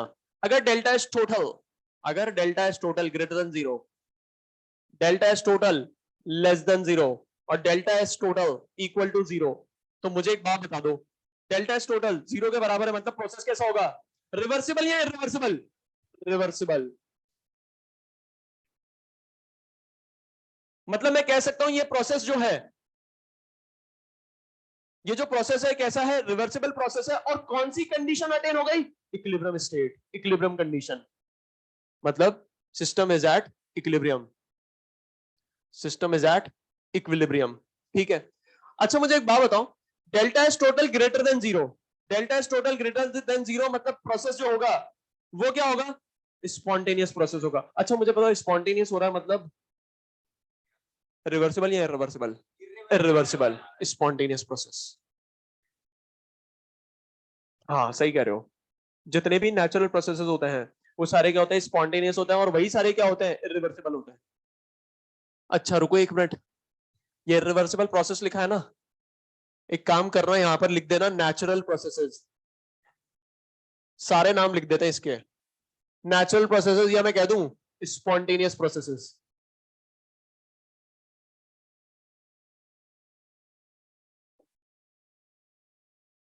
ठीक है, अब अगर ग्रेटर देन जीरो स्पॉन्टेनियस होता है मतलब लेस देन जीरो क्या हो जाएगा, non spontaneous, non spontaneous. Sir ये कैसे हुआ, इसका तो एग्जाम्पल आपने बताया नहीं।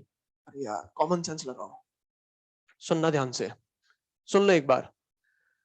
हीट का फ्लो सिस्टम से सराउंडिंग हो रहा है, जब हीट का फ्लो सिस्टम से सराउंडिंग हो रहा है मतलब प्रोसेस क्या है, स्पॉन्टेनियस, और स्पॉन्टेनियस है मतलब delta S total greater than zero. अब आप मुझे बताओ, अगर हीट का फ्लो मैं सराउंडिंग से सिस्टम कराता हूं, अगर मैं हीट का फ्लो जस्ट ऑपोजिट कराता हूं, सराउंडिंग से सिस्टम कराता हूं, तो आप मुझे बताओ प्रोसेस स्पॉन्टेनियस या नॉन स्पॉन्टेनियस? अगर नॉन स्पॉन्टेनियस मतलब ये आएगा less than zero, less than zero, non spontaneous. Clear है बात सभी को? किसी दिन ये बोर्ड ना टूट जाए।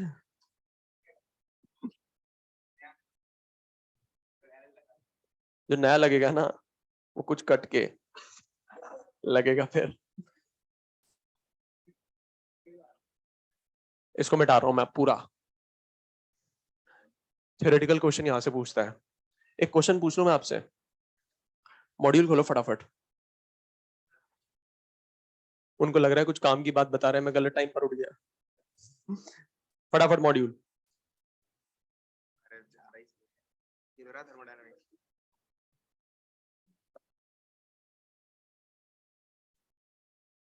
जिनके पास मॉड्यूल नहीं है मैं क्वेश्चन बोल दूंगा। क्वेश्चन है, total entropy change in spontaneous adiabatic process, total entropy change in spontaneous adiabatic process equal to zero, greater than zero, less than zero. ये बात समझ में आती है? Spontaneous adiabatic process, spontaneous process case one, mixing of non reacting gases. ठीक है, adiabatic बोल रहा है मतलब मैं कह सकता हूं कंडक्टिंग वॉल या non conducting wall, non conducting wall, insulator, isolated system. आई बात समझ में? आधे से ज्यादा जनता पता है क्या करती है, एडियाबैटिक देखते ही क्यू जीरो, क्यू जीरो फॉर्मूले में पटका Q zero, delta S zero. Google पे एक बार ये लाइन लिख कर देखना, entropy change for spontaneous adiabatic process, सब जगह आंसर गलत दे रहा है। मजाक नहीं कर रहा हूँ, सही पढ़ा रहा हूँ, बिल्कुल सही पढ़ा रहा हूँ। ठीक है, एआर में पूछता ही है, बहुत जबरदस्त क्वेश्चन है ये जितने भी पॉइंट है ना ये सारे एआर में पूछे जाते हैं। और मजेदार बात ये है कि आपका ये खत्म हो चुका है अब। ठीक है, एंट्रोपी चेंज, एंट्रोपी खत्म हुआ है, चैप्टर खत्म नहीं हुआ है। अब आएगी गिब्स, गिब्स, गिब्स अभी आधे घंटे में खत्म हो जाएगा। क्या हो गया, टाइम नहीं है? टाइम तो अभी 45 मिनट्स बचे हैं, अच्छे से देखो आप, अभी तो ऑफिशियल टाइम खत्म नहीं हुआ है। हाँ, ये 8:30 बजे खत्म हो जाएगा, कोई बात नहीं। कोई बात नहीं, इसको एक्सटेंड करा दूंगा मैं। चलो इधर देखो देखो देखो, आगे देखो, फटाफट देख लो एक बार, गिब्स खत्म हो जाएगा आपका, है ना, फिर बस न्यूमेरिकल रह जाएंगे, तो थर्मोडायनेमिक्स खत्म हो जाएगा, फिर अपन थर्मोकेमिस्ट्री की बात करेंगे, और थर्मोकेमिस्ट्री आपकी बहुत शानदार है, मैंने सुन रखा है। हाँ बोलो। डेल्टा एच क्यों रिवर्सिबल इसलिए लिया है क्योंकि क्यों इरिवर्सिबल कैलकुलेट नहीं कर सकते।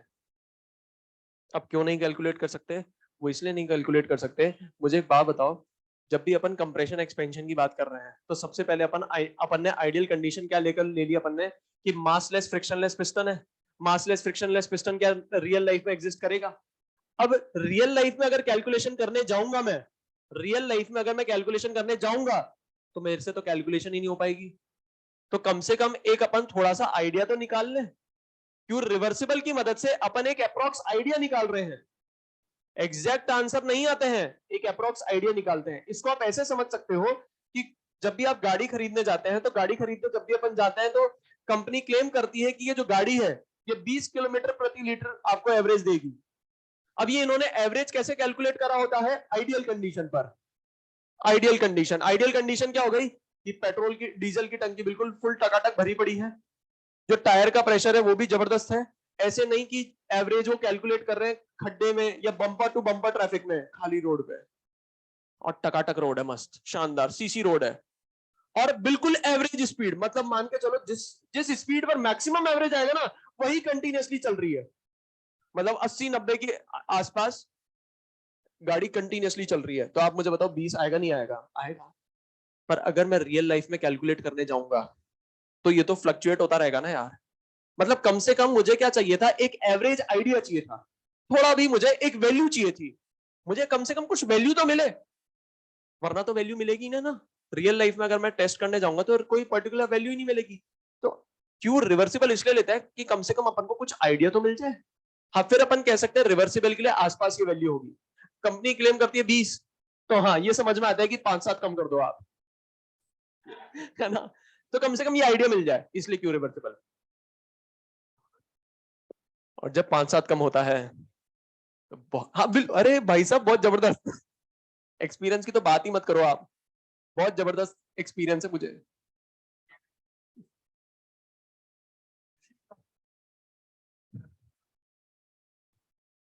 ये जब मैंने बुकिंग कराई थी ना, इसने दिया था 4.5 का एवरेज, मैं वहीं पर हाथ जोड़ कर आ गया था, मेरे से नहीं हो पाएगा, मैं अफोर्ड नहीं कर सकता, 10,000 महीने वाला तनख्वाह वाला है, वो कैसे अफोर्ड कर।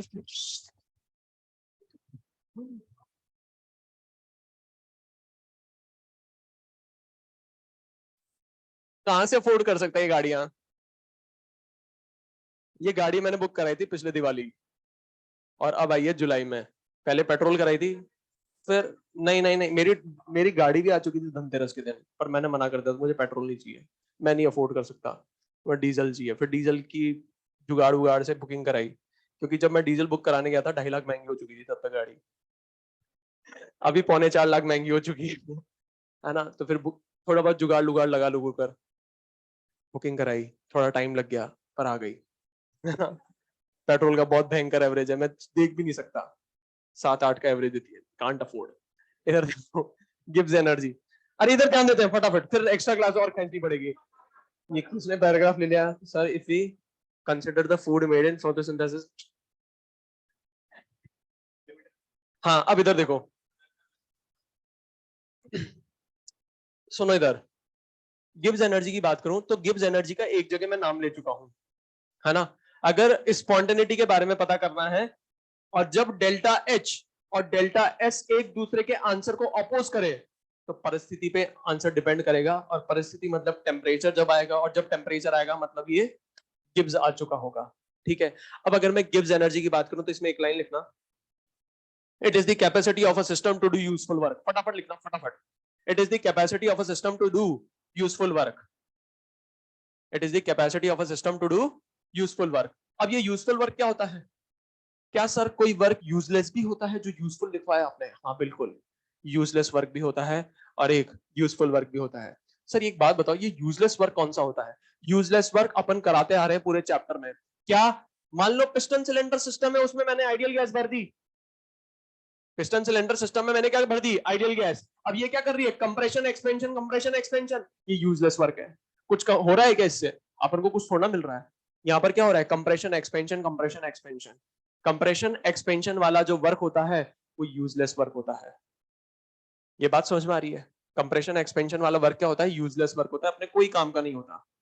तो दूसरा वर्क कौन सा होता है, यूजफुल वर्क। यूजफुल वर्क मतलब जहां पर कंप्रेशन एक्सपेंशन नहीं हो रहा हो, वो सारे वर्क क्या होते हैं, यूजफुल वर्क होता है। जैसे कि मैं पहला अगर एग्जाम्पल की बात करूं, जितने भी बायोलॉजी में वर्क होते हैं वो सारे यूजफुल वर्क होते हैं। दूसरा एग्जाम्पल की बात करूं, याद करो इलेक्ट्रोकेमिस्ट्री में मैंने आपको delta G is equal to minus NF लिखवाया था। केमिकल एनर्जी इलेक्ट्रिकल एनर्जी में कन्वर्ट हो रही है, यूजफुल वर्क है। ठीक है, नेक्स्ट अगर मैं बात करूं, वहां पर अपन ने डेल्टा जी का फॉर्मूला पढ़ा था, delta G is equal to minus NF।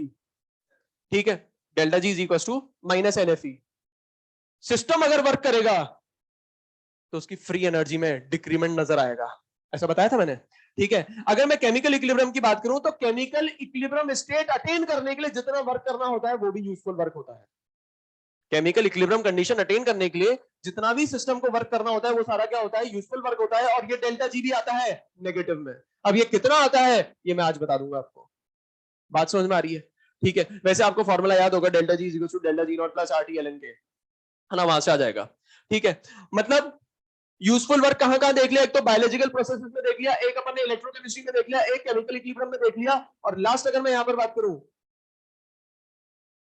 Last तो मैं यहां पर कह सकता हूं कि जितने भी प्रोसेसेस में कंप्रेशन और एक्सपेंशन वाला वर्क नहीं हो रहा है वो सारे के सारे क्या हो जाएंगे, यूजफुल वर्क हो जाएंगे। सभी के सभी क्या हो जाएंगे, यूजफुल वर्क हो जाएंगे।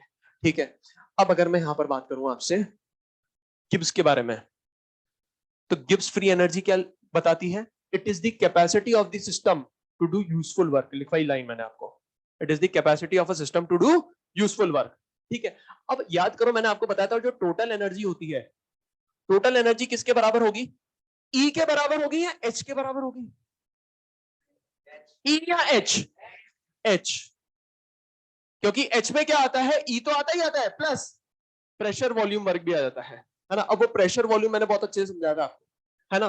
तो टोटल एनर्जी किसके बराबर हो जाएगा, टोटल एनर्जी हो जाएगा यूजफुल वर्क के बराबर प्लस TS के बराबर। अब ये G क्या है और TS क्या है इसको समझना। G तो अपन को क्या दे रहा है, यूजफुल वर्क दे रहा है। ये क्या दे रहा है, यूजफुल वर्क दे रहा है। मतलब ये वर्क को मैं बोल सकता हूं एनर्जी, क्योंकि एनर्जी का एक मोड ऑफ एक्सचेंज क्या होता है, वर्क। तो यूजफुल वर्क बोलो या यूजफुल एनर्जी बोलो, एक ही बात है। ठीक है, अच्छा मुझे एक और बात बताना, ये एनर्जी है ये एनर्जी है, तो एनर्जी को एनर्जी के साथ ही ऐड करता हूं, एनर्जी को एनर्जी के साथ ही सब्ट्रैक्ट करता हूं, मतलब ये जो TS है ये भी एनर्जी होगी। और ये कौन सी एनर्जी है, ये एनर्जी कहलाती है रैंडमनेस एनर्जी। क्या कहलाती है, रैंडमनेस एनर्जी।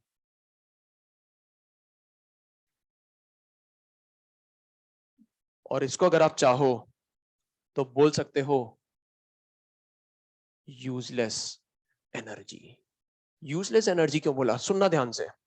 मैंने आपको बताया था कोई भी सिस्टम इस नेचर में एग्जिस्ट तभी कर सकता है जब उसमें रैंडमनेस हो, जब उसमें डिसऑर्डरनेस हो। क्योंकि नेचर सिर्फ उन्हीं सिस्टम को सपोर्ट करता है जो क्या हो, रैंडमाइज हो, जिसमें क्या हो, डिसऑर्डरनेस ज्यादा हो। ठीक है, अब अगर किसी सिस्टम को एग्जिस्ट करना है नेचर में, मतलब उसको अपने कुछ एनर्जी का पार्ट कहां खर्च करना पड़ेगा, अपनी रैंडमनेस बढ़ाने में खर्च करना पड़ेगा। मैंने आपको क्या बताया था, यूनिवर्स में जितने भी प्रोसेसेस हो रहे हैं उस सभी के सभी नेचुरल प्रोसेस तभी होंगे जब अपनी रैंडमनेस इंक्रीज करेंगे, जब यूनिवर्स की वो क्या करें, रैंडमनेस बढ़ाएंगे। तो यूनिवर्स में जितने भी प्रोसेसेस हैं वो सभी के सभी स्पॉन्टेनियस कब होंगे, जब वो क्या करें, यूनिवर्स की एंट्रोपी में कंट्रीब्यूशन करें।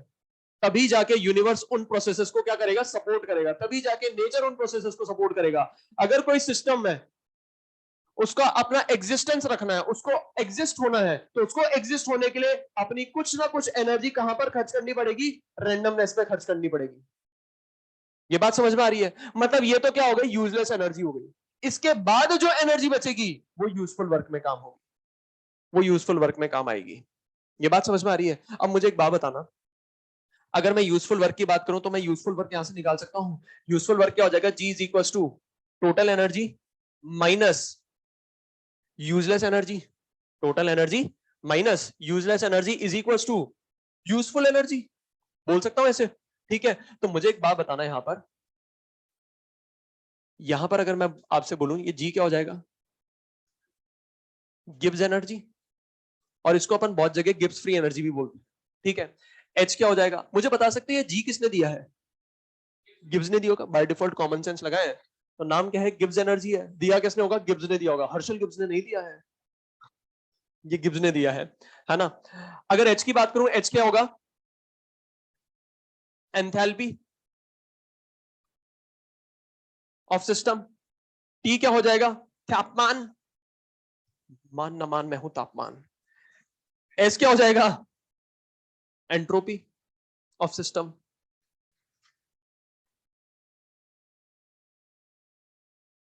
ठीक है, अब इधर देखो, एक क्वेश्चन पूछा गया था, मुझे आप जवाब देना, आईआईटी में एक बार ये पूछा गया था, मुझे एक बात बताओ, अगर आपसे कोई बोल दे यूजलेस वर्क है ज्यादा, यूजलेस वर्क क्या है ज्यादा, अगर यूजलेस वर्क ज्यादा है मतलब मैं कह सकता हूं, यहां पे इसको ऐसे बोलो, थोड़ा और पीछे से शुरू करते हैं, अगर आपको कोई बोल दे एंट्रोपी है ज्यादा, एंट्रोपी क्या है ज्यादा, तो आप मुझे बताओ यूजफुल वर्क ज्यादा होगा या यूजलेस वर्क ज्यादा होगा, यूजलेस वर्क ज्यादा होगा, यूजलेस वर्क क्या है ज्यादा, अगर यूजलेस वर्क है ज्यादा मतलब मैं कह सकता हूं यूजफुल वर्क होगा, यूजफुल वर्क होगा कम, अगर यूजफुल वर्क कम मतलब मैं कह सकता हूं यूजफुल एनर्जी भी होगी कम। ये बात समझ में आ रही है, मतलब जिस भी सिस्टम की एंट्रोपी होगी ज्यादा, मतलब उसकी जो एनर्जी है, सिस्टम की जो एनर्जी है, ज्यादा एनर्जी कहां खर्च हो रही है, रेंडमाइज करने में खर्च हो रही है, सिस्टम को रैंडम रखने में खर्च हो रही है, सिस्टम को डिसऑर्डर करने में खर्च हो रही है। और अगर सिस्टम की ज्यादा एनर्जी सिस्टम को डिसऑर्डर करने में खर्च हो रही है, मतलब वहां से अपन को यूजफुल वर्क जो मिलेगा वो कम मिलेगा, यूजफुल वर्क जो मिलेगा, यूजफुल एनर्जी जो मिलेगी वो कम मिलेगी। ये बात समझ में आ रही है। ठीक है, अब मुझे एक बात बताओ, क्या मैं एच की एब्सोल्यूट वैल्यू कैलकुलेट कर सकता हूं, क्या मैं एस की एब्सोल्यूट वैल्यू कैलकुलेट कर सकता हूं, तो क्या मैं जी की एब्सोल्यूट वैल्यू कैलकुलेट कर पाऊंगा, नहीं कर पाऊंगा। तो मतलब मैं कह सकता हूं मुझे कैलकुलेट क्या करना होगा, चेंज, क्या कैलकुलेट करना होगा, चेंज कैलकुलेट करना होगा, मतलब मैं कह सकता हूं delta G is equal to delta H minus delta T S. और मुझे पता है जितनी भी रिएक्शन, जितने भी प्रोसेसेस अपन जनरली कराते हैं वो सारे के सारे कांस्टेंट टेम्परेचर और कांस्टेंट प्रेशर पर कराता है, अगर कांस्टेंट टेम्परेचर पर कराते हैं तो टी बाहर आ जाएगा, मतलब क्या मैं इसको लिख सकता हूं टी डेल्टा एस। ये बात समझ में आ रही है, मतलब मैं डायरेक्टली लिख देता हूं, ये क्या हो जाएगा, टी डेल्टा एस हो जाएगा, और यहां पर जो बातें चल रही है वो किस पर चल रही है, at constant temperature and constant pressure. ये बात समझ में आ रही है, और जब इतना समझ में आ रहा तो क्या आप मुझे बता सकते हो डेल्टा जी क्या होगा, change in gives energy, delta H क्या होगा, change in enthalpy, delta S क्या हो जाएगा, चेंज इन एंट्रोपी। क्लियर है बात सभी को, तो जब इतना समझ में आ रहा है तो एक और बात बता दो, अगर सबसे पहला पॉइंट की अगर मैं बात करूं, स्टेट फंक्शन या पाथ फंक्शन, डेल्टा जी है, पाथ या स्टेट, पाथ इंडिपेंडेंट फंक्शन, तो जी क्या होगा, state function.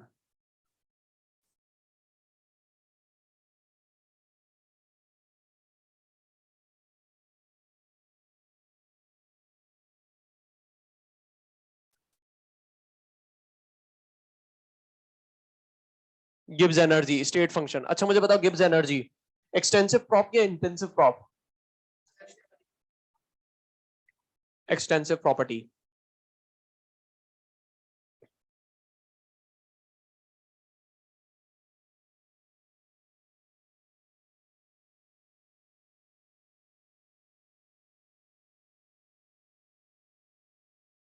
We can only calculate change in Gibbs energy, इसका मतलब समझ में आ रहा है ना, एब्सोल्यूट वैल्यू कैलकुलेट नहीं कर सकते।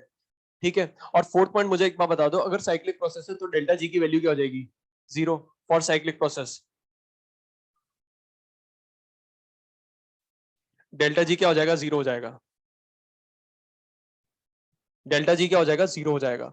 ठीक है, अब याद करो मैंने एक पॉइंट आपको बताया था, इलेक्ट्रोकेमिस्ट्री में भी प्रूव करके बताया था, सपोज करो कोई सिस्टम है, मेरे को ही मान लो सिस्टम हूं मैं, ठीक है, मैं क्या हूं, एक सिस्टम हूं, ठीक है, अब मैं क्या कर रहा हूं, मैंने यूजफुल वर्क करा, यूजफुल वर्क करा, ठीक है। अब अगर मैंने यूजफुल वर्क करा है तो आप मुझे बताओ, इधर ध्यान दो, ध्यान दो इधर, है ना, है ना, मैंने क्या करा, यूजफुल वर्क करा, ठीक है। हाँ वो यूजलेस वर्क ही कर रहा है अभी, है ना, पर अपने लिए जो वो यूजलेस दिख रहा है वो उनके लिए यूजफुल है ना। अच्छा, मैं क्या कर रहा हूं यहाँ पर, यूजफुल वर्क कर रहा हूं, मैं आपको पढ़ा रहा हूं, क्या कर रहा हूं, यूजफुल वर्क कर रहा हूं, ठीक है। अब अगर मैं यूजफुल वर्क कर रहा हूं मतलब मैं कह सकता हूं मेरे जो अंदर फ्री एनर्जी होगी जिसकी मदद से मैं यूजफुल वर्क कर रहा हूं, तो फ्री एनर्जी बढ़ रही होगी या घट रही होगी, घट रही होगी। ये चीज अपन ने देखी भी थी, और याद करो ये अपन ने देखी कहां पर थी, इलेक्ट्रोकेमिस्ट्री में देखी थी। तो मैंने वहां पर लिखवाया था आपको, जो डेल्टा जी होगा वो किसके बराबर हो जाएगा, minus useful work. Delta G किसके बराबर हो जाएगा, माइनस ऑफ यूजफुल वर्क। मतलब मैं जितना भी यूजफुल वर्क करूंगा गिब्स फ्री एनर्जी क्या होगी, डिक्रीज होगी, गिब्स फ्री एनर्जी क्या हो जाएगी, डिक्रीज हो जाएगी। या मैं इसको और लिख सकता हूं ऐसे, अगर यूजफुल वर्क होगा ज्यादा तो फ्री एनर्जी में डिक्रीमेंट भी होगा ज्यादा।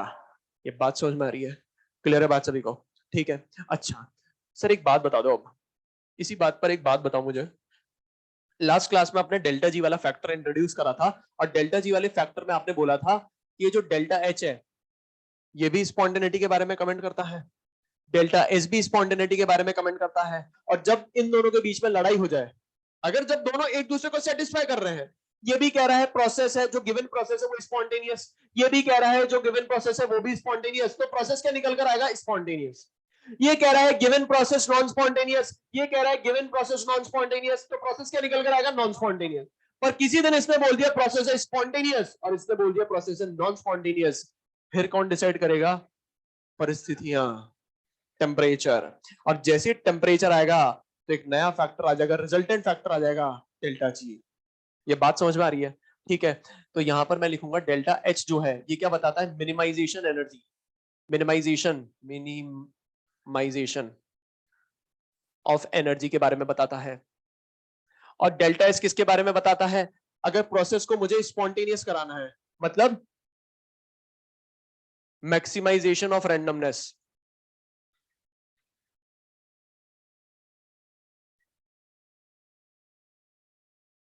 Minimisation of energy, maximization of randomness, overall process क्या हो जाएगा, स्पॉन्टेनियस।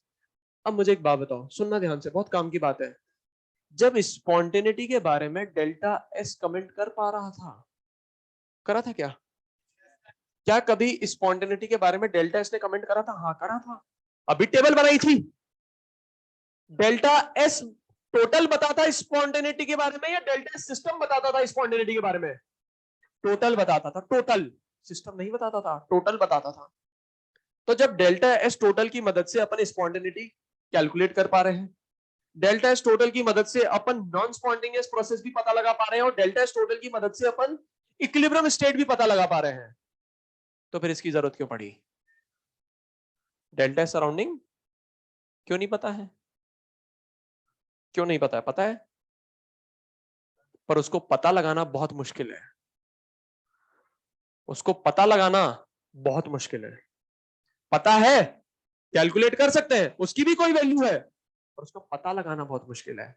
अगर ऐसी में अगर एक बात बोलूं आपको, मैं बोल सकता हूं क्या इसकी वैल्यू नहीं होती है, होती है, इसकी वैल्यू नहीं होती है, होती है, इसकी वैल्यू नहीं होती है, होती है, पर मैं पता नहीं लगा सकता, ये मेरी दिक्कत है, मैं नहीं पता लगा सकता, इसलिए अपन चेंज कैलकुलेट करते हैं। डेल्टा एस टोटल अपन पता लगा सकते हैं, सिस्टम प्लस सराउंडिंग, पर सराउंडिंग के डेल्टा एस के बारे में पता लगाना बहुत मुश्किल है।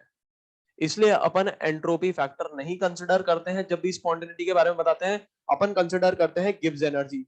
और मजेदार बात बताऊं, ये जो गिब्स की इक्वेशन लिखी रखी है ना अपन ने, ये सिस्टम के लिए लिखी गई है, जहां पर आप एक्सपेरिमेंट करा रहे हो, जो आप सिस्टम मान के चल रहे हो, सिर्फ उसकी एनर्जी निकाल लो, आप स्पॉन्टेनिटी के बारे में डायरेक्ट बता दोगे। पर अगर मैं एंट्रोपी के रिस्पेक्ट में स्पॉन्टेनिटी कंपेयर करूंगा, तो जहां पर एक्सपेरिमेंट हो रहा है जो सिस्टम है, इसके लिए भी मुझे एंट्रोपी निकालनी पड़ेगी, और इस सिस्टम का असर जहां तक सराउंडिंग में हो रहा है वहां तक मुझे एंट्रोपी निकालनी पड़ेगी। जब दोनों को जोड़ूंगा तब जाके स्पॉन्टेनिटी के बारे में पता लगा पाऊंगा। ये बहुत भारी काम हो गया। इसका भयंकर एडवांटेज क्या है कि ये जो एक्सप्रेशन लिखा गया है ये सिस्टम के लिए लिखा गया है। किसके लिए लिखा गया है? सिस्टम के लिए लिखा गया है। तो ये डेल्टा जी हो जाएगा सिस्टम, डेल्टा एच हो जाएगा सिस्टम, डेल्टा एस हो जाएगा सिस्टम। सराउंडिंग का कोई लेना देना नहीं। आप सराउंडिंग की कैलकुलेशन ही मत करो, डायरेक्ट आप बता दोगे सिस्टम की। जैसे ही कैलकुलेशन खत्म हुई आप डायरेक्ट बता दोगे स्पॉन्टेनिटी के बारे में। ये डिफरेंस होता है दोनों में, इसलिए इसकी जरूरत पड़ी है। क्लियर है बात सभी को? अब अगर मेरे से कोई बोल दे कि डेल्टा एस टोटल ने भी स्पॉन्टेनिटी के बारे में कंपैरिजन बताया था, डेल्टा जी सिस्टम भी बताएगा, तो इन दोनों के बीच में रिलेशन क्या होगा? इन दोनों के बीच में रिलेशन क्या हो जाएगा? डायरेक्ट रिलेशन लिख रहा हूं मैं, डायरेक्ट रिलेशन। देखना, रिलेशन आपको याद भी रखने की जरूरत नहीं, अपने आप याद हो जाएगा। अगर आप डेल्टा जी सिस्टम और delta S total, delta S total के बीच में रिलेशन निकालना चाहते हो, ये तो सिस्टम है ना, टोटल के बीच में रिलेशन निकालना चाहते हो, ये डेल्टा जी को गायब कर देना, आंसर अपने आप आ जाएगा। देखो कैसे, मैंने क्या बोला? नहीं, डेल्टा एच को गायब कर देना, डेल्टा एच को गायब कर देना। मुझे बताओ डेल्टा एच को अगर गायब करूंगा तो एक्सप्रेशन क्या हो जाएगा? Delta G is equal to minus T delta S. ये है सिस्टम और ये है टोटल। ये बात समझ में आ रही है? तो मुझे एक बात बताओ, अभी मैंने एक टेबल बनाई थी टेबल, फटाफट। अगर मैं स्पॉन्टेनियस प्रोसेस की बात करूं, स्पॉन्टेनियस प्रोसेस एक बार बता दो फटाफट यहां पर। अगर मैं स्पॉन्टेनियस प्रोसेस की बात करूं तो आप मुझे बताओ डेल्टा एस टोटल क्या होता था? डेल्टा एस टोटल क्या होता था? Greater than zero. अब अगर ये greater than zero, temperature always positive, ये बाहर नेगेटिव, मतलब डेल्टा जी सिस्टम क्या हो जाएगा? ये क्या हो जाएगा? नेगेटिव। मतलब मैं कह सकता हूं अगर प्रोसेस स्पॉन्टेनियस होना है तो डेल्टा जी सिस्टम को नेगेटिव होना पड़ेगा। और याद करो यही तो बात करते थे अपन हमेशा, अगर प्रोसेस स्पॉन्टेनियस और डेल्टा जी क्या होगा आप बताते थे? नेगेटिव होता है, इसलिए नेगेटिव होता है। आ रही है बात समझ में? तो मुझे एक बात बता दो, स्पॉन्टेनियस प्रोसेस की बात होगी तो नॉन स्पॉन्टेनियस के लिए क्या लिखूंगा मैं? नॉन स्पॉन्टेनियस प्रोसेस फटाफट लिखेंगे, फटाफट फटाफट फटाफट। यहां तक किसी को भी डाउट है थ्योरी में बता दो मुझे। ये पूरा अपन ने सब जगह से खोल खाल के देख लिया।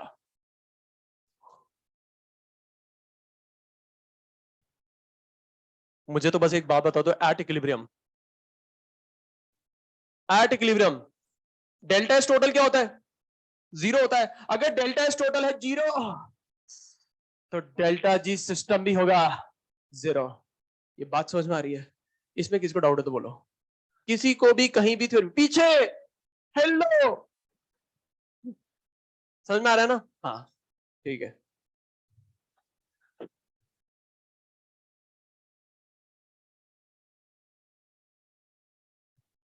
अब लास्ट एक टेबल और बनाने जा रहा हूं मैं,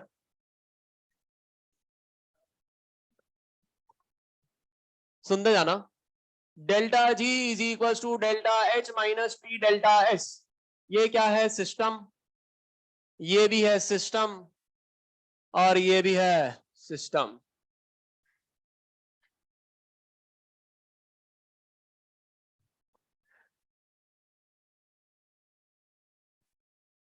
बोलू?